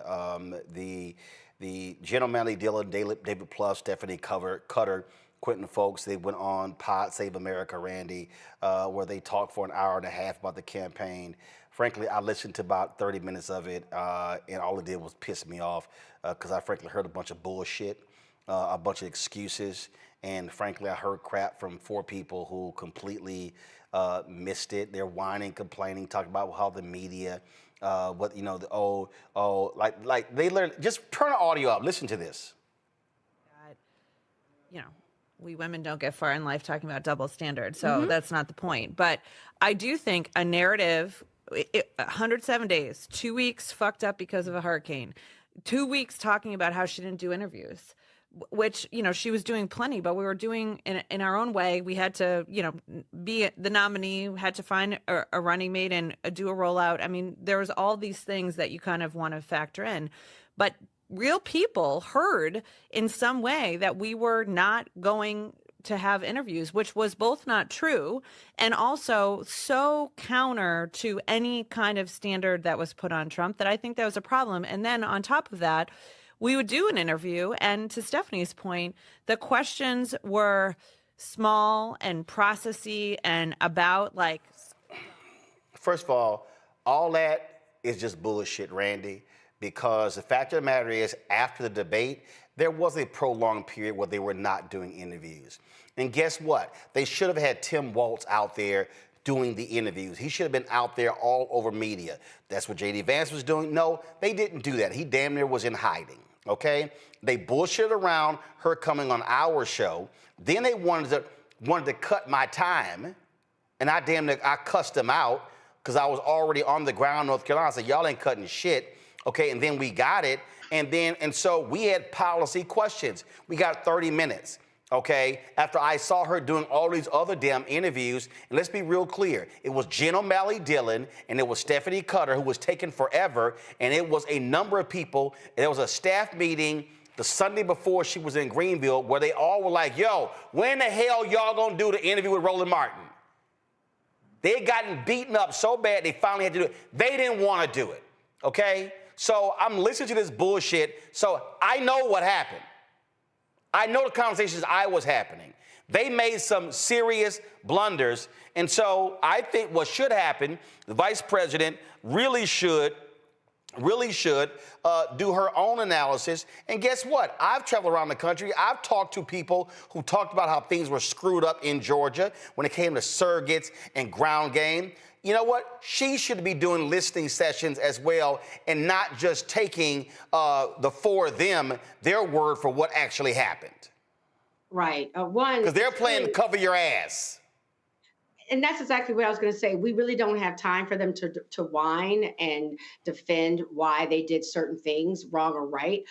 That's not going to get us anywhere. I mean, even the statement that because Harris is a woman and Trump is a man, that they were of different ask. Well, we know that, right? We're not going to change that. So what do you do in order to fix that? How do you compensate for that? If she has to do more, she has to do more. That's not a new concept for us. Black people have always known that we've had to work harder to get less. Next, I agree with you that I like that she is keeping in contact with the people who are keeping her hands into and fingers onto the people that are her advocates. She needs to ensure that she's talking to all of them. And by that, we talk about looking at these micro audiences and paying attention to the people that did not feel like they were touched or did not feel a connection to her. She needs to look at where the failures were, listen to people, not these people that are sitting around with their, jobs and, their cushy jobs and coming from the same perspective, but get those diverse perspectives out there and deal with it this coming up. Joe? Yeah, I mean, there's a whole crap load of people already running for governor. You got Tony Thurmond, you got 3 or 4 people that are in the administration or in executive jobs. But the reality is she'll clear the field. Yeah, maybe, on some level. She would. But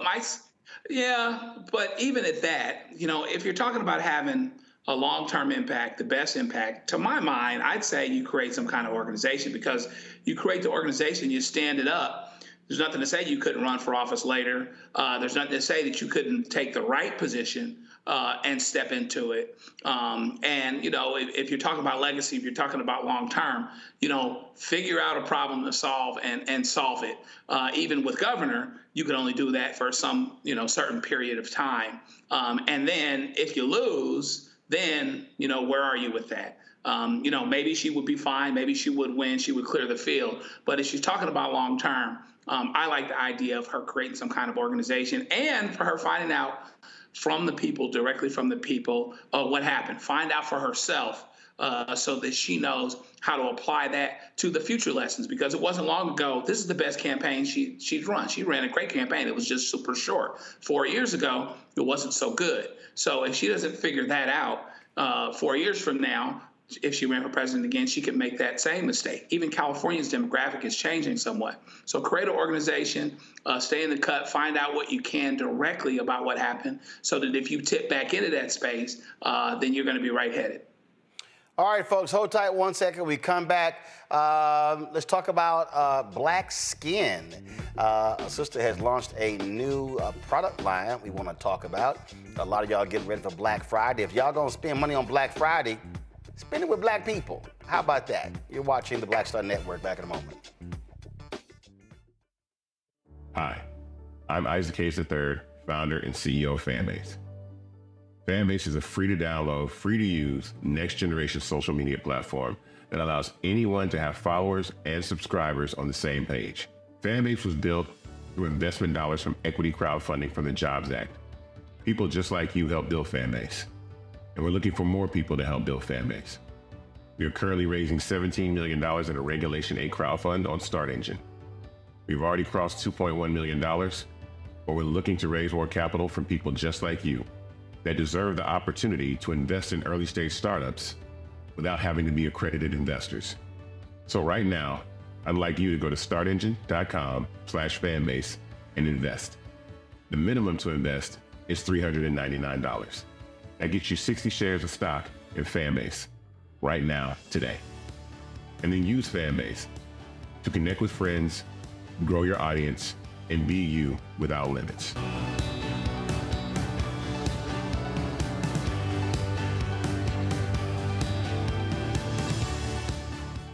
Coming soon to the Black Star Network. I had been trying to get a record deal for a long time. You know, when I finally got signed to the Motown record label in 2003, I was 34, 35 years old. And up until that time, I had been trying to get record deals the traditional way. You know, you record your demo, you record your music, and you send it, you know, to the record labels, or maybe somebody, a friend of a friend, knows somebody that works for, you know, the record label.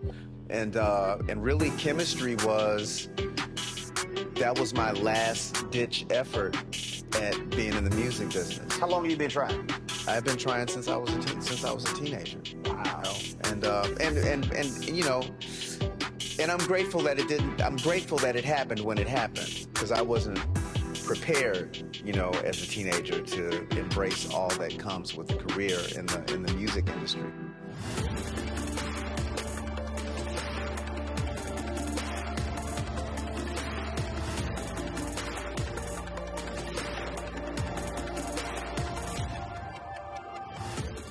This is Reggie Rock Byford.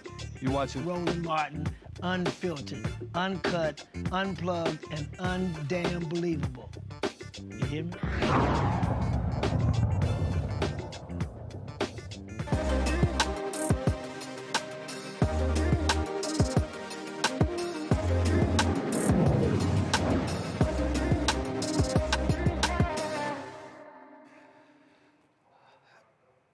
All right, folks, Black Friday is, well, on Friday. And so, you know, we, with this segment, Marketplace, we support Black-owned businesses. And so, winter is here. Well, you really can't tell with climate change, because it still feels like spring.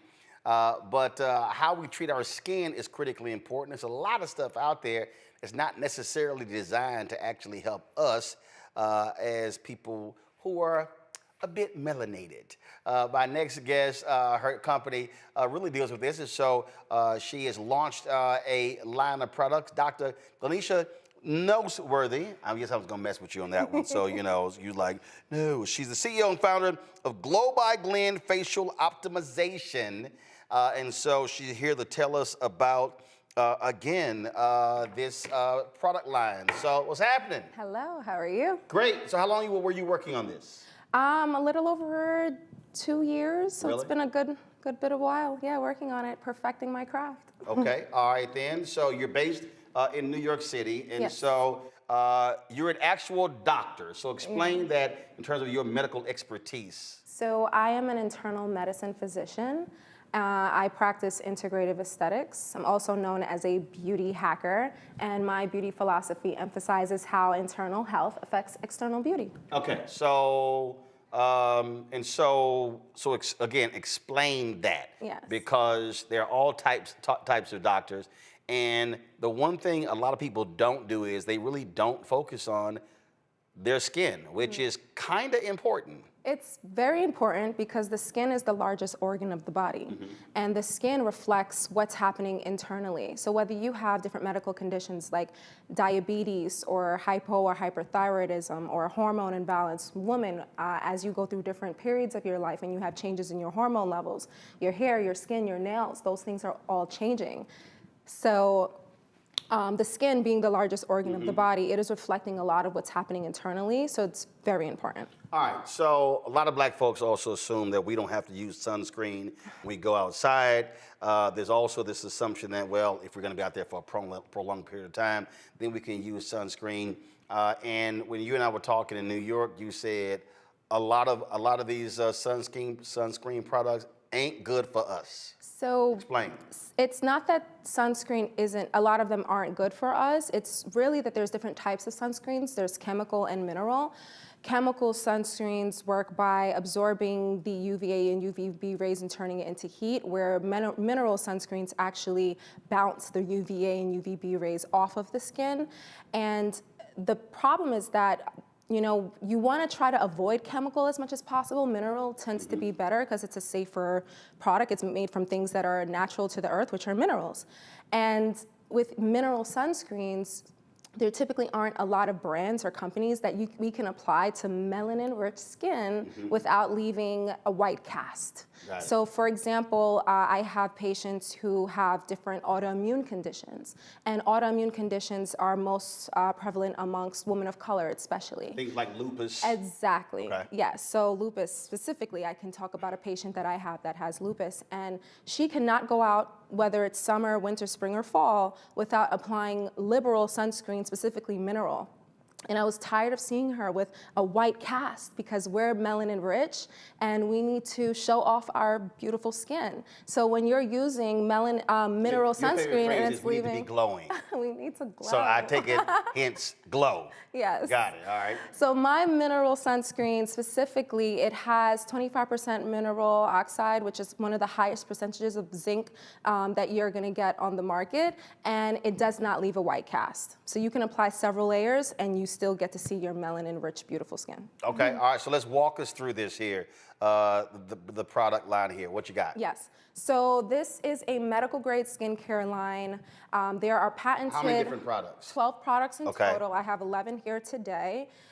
There's patented technology that allows for deeper, more efficient penetration of the active ingredients. That's really important because you're getting the value for the product that you're using versus using a certain ingredient, let's say a hyaluronic acid that you purchase from a typical beauty supply store and you're using it for a month to see the benefit.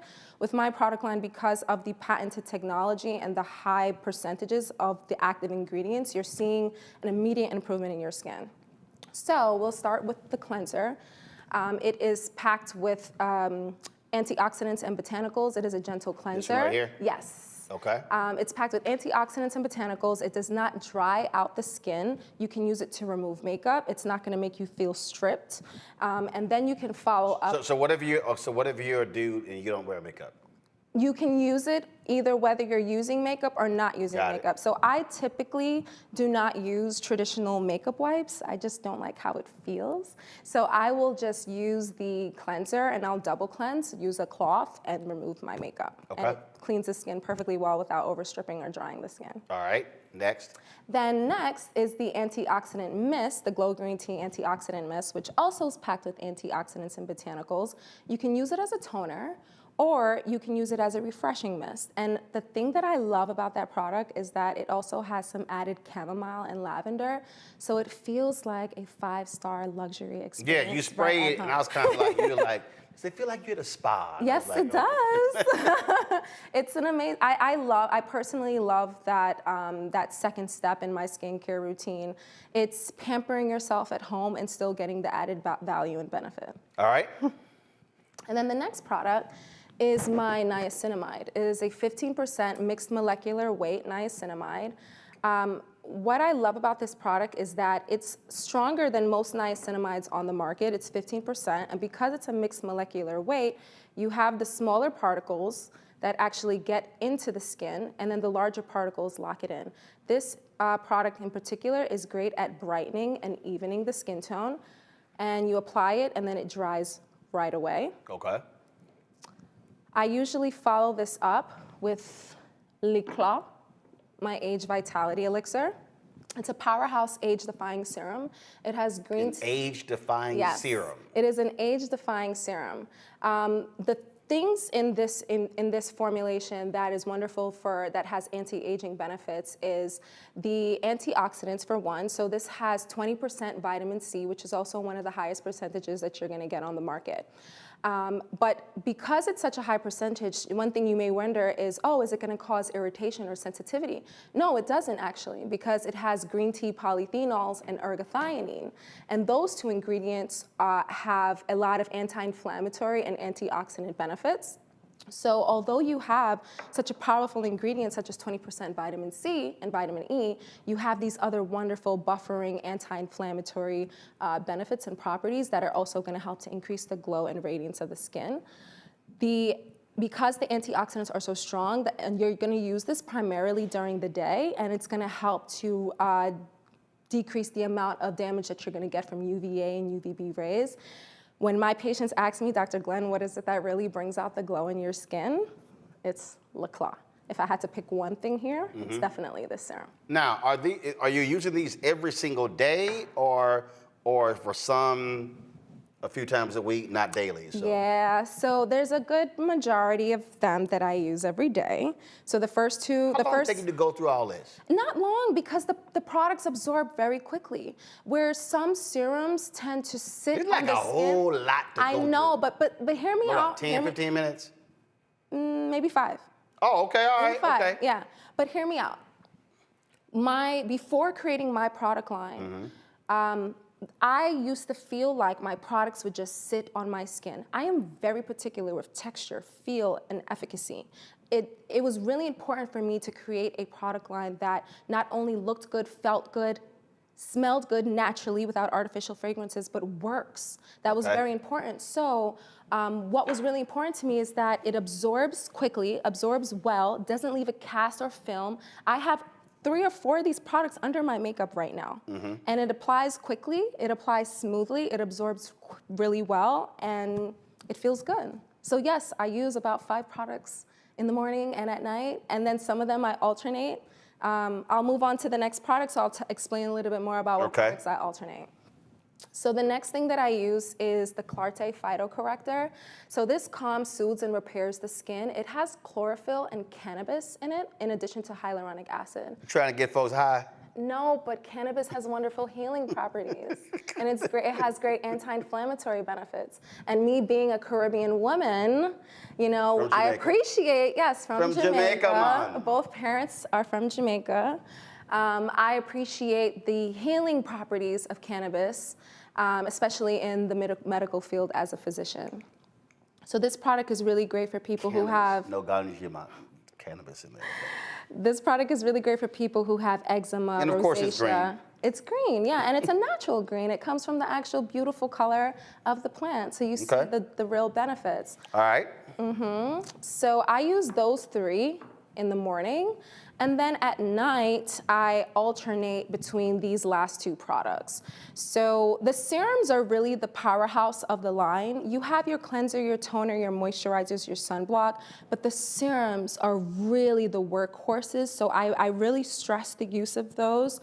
But these last 2 products are the Glow Lactic Elixir, which is a lactic acid that has peptides, a very special formulated peptide complex. So lactic acid is great for exfoliating the skin. It's a gentle exfoliation. What I specifically love about that product is that even if you have sensitive skin, such as someone with eczema or psoriasis, you can still use this lactic acid 2 to 3 nights a week. And when I use it, it makes my skin feel velvety soft. It's the truth. Okay. And then I alternate that with my retinol and bakuchiol.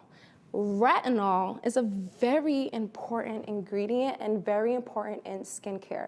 It is one of the only medical grade ingredients that is scientifically proven to have anti-aging benefits, specifically increasing collagen and elastin production.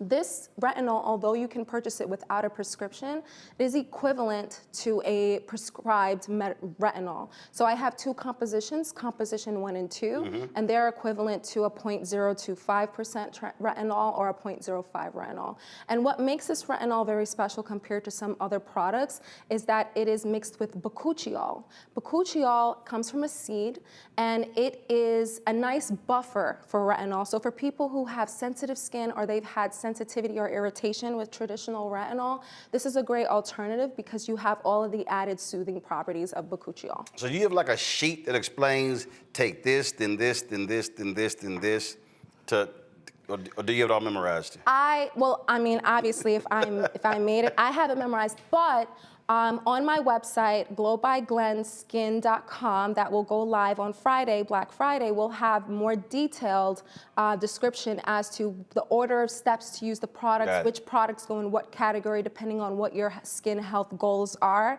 So we make it as simple for you as possible. All right, well, I'm gonna start with Joe, because Joe is watching and he's like, I really need that serum. I can tell Joe really wants to focus on his skin game. I can see it all. You just been waiting to ask a question, Joe.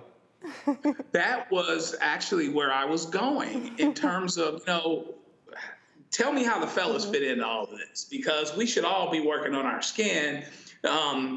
Strategically, is there anything that gentlemen would do differently? What do you recommend? And for those of us who really have to take these things in very, very small steps, because, if you're not used to putting nothing on, you're not going to graduate to putting 9 things on or 5 or 6 things on.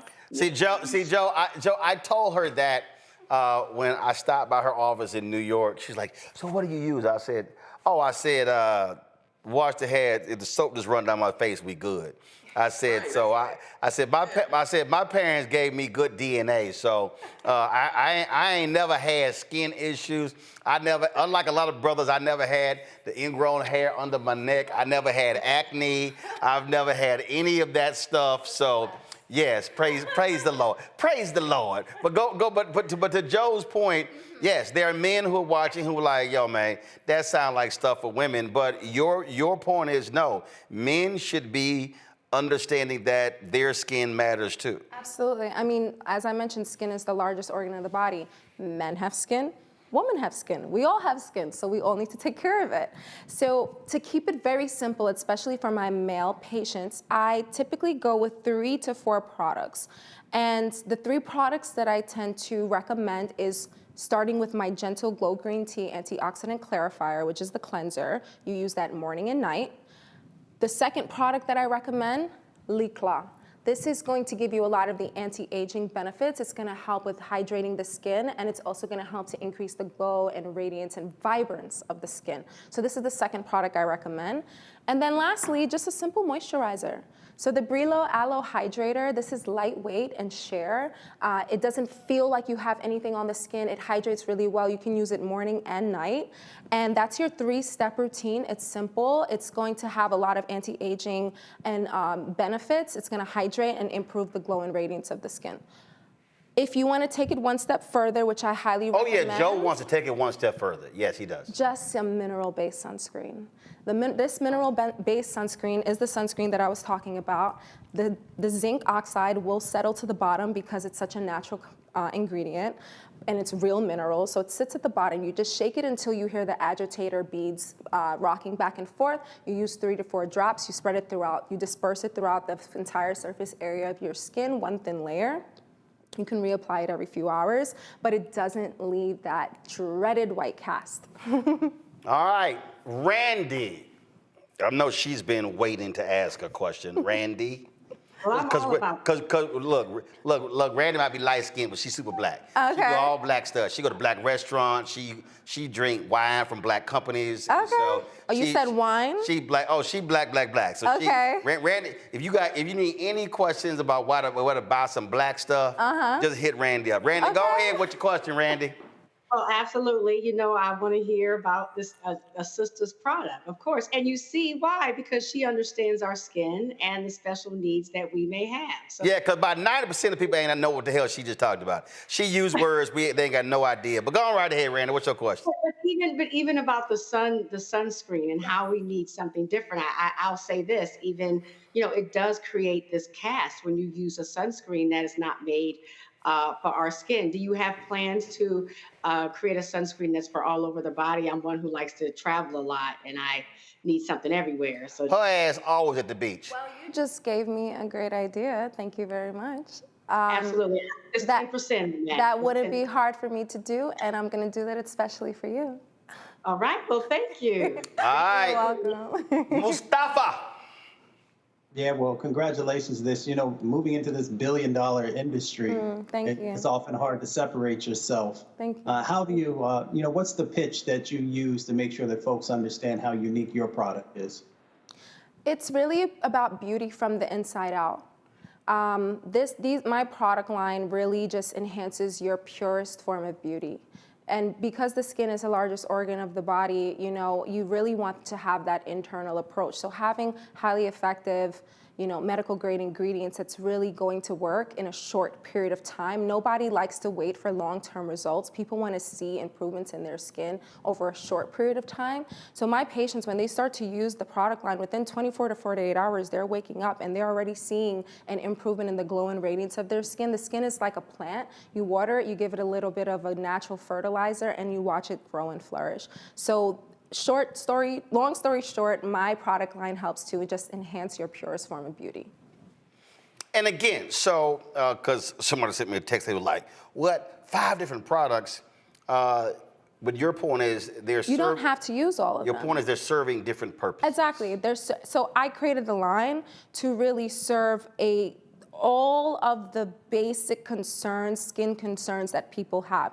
Whether you're looking to brighten and even out your skin tone, because that is a major concern, especially that women of color come to me about. They have uneven hyperpigmentation, maybe from melasma after having children or from acne scars, and they're looking to brighten and even their skin tone. So if you're looking for that, then I have 1 or 2 products specifically for that. Because I was joking with you when I went by your office, I was joking with you because I play lots of golf. Yeah. And as a result, there literally is a line of see all the time, like there's a line like right here. Yeah. I'm always wearing baseball caps. Yes.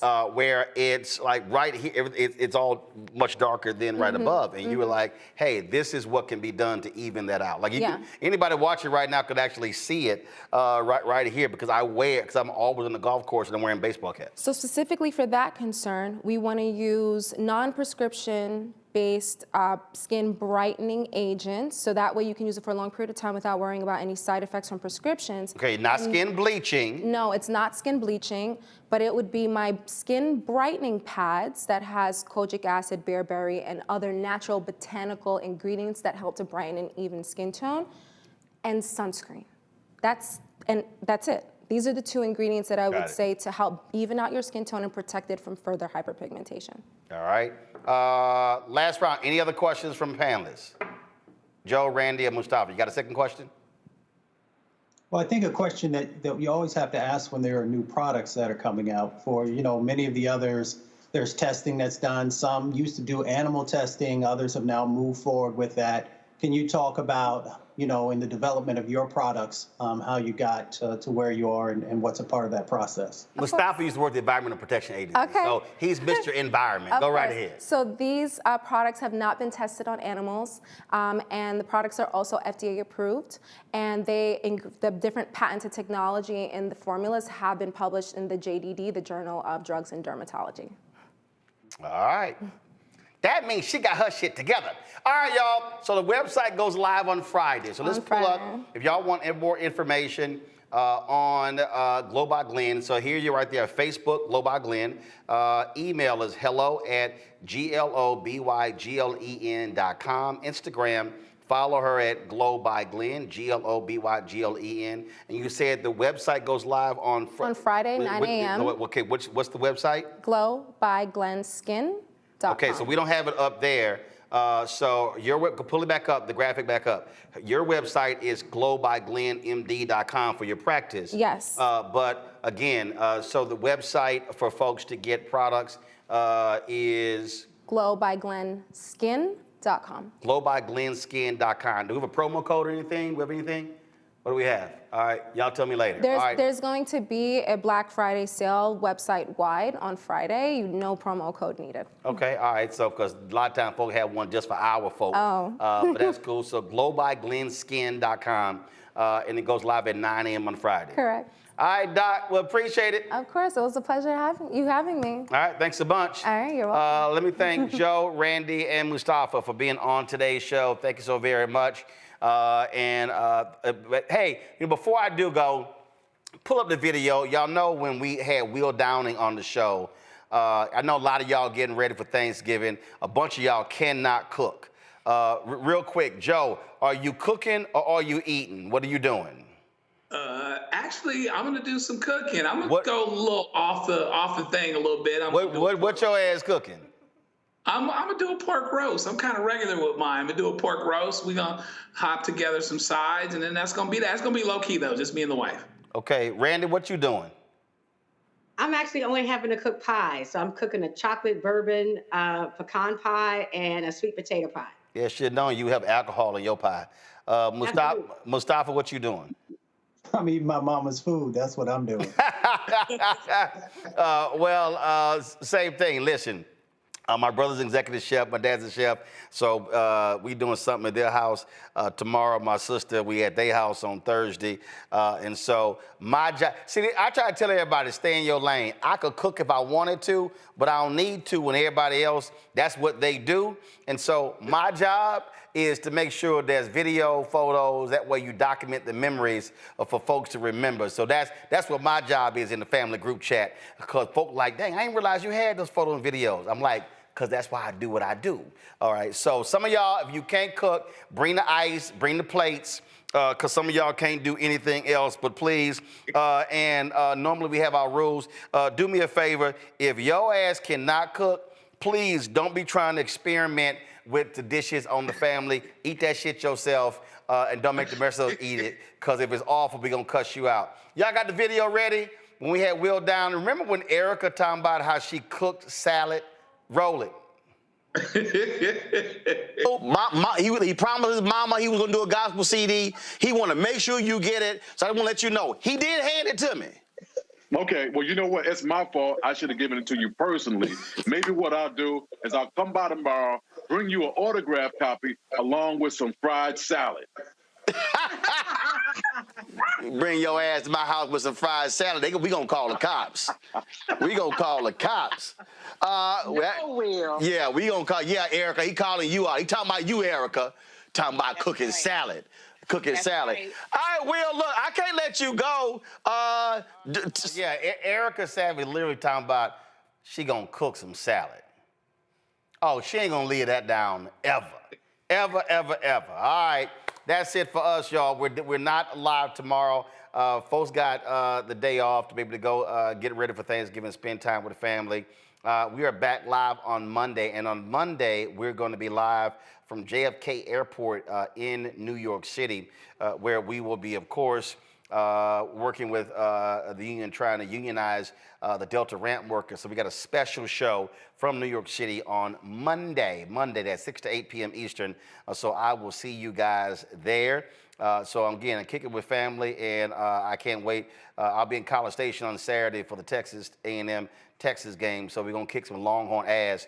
And Vince Young, yeah, we're gonna beat y'all down in College Station. So Vince Young is married to my cousin. And so it's a whole lot of friction between the Aggies and these black Longhorns. And they know the only time black and orange go together is Halloween.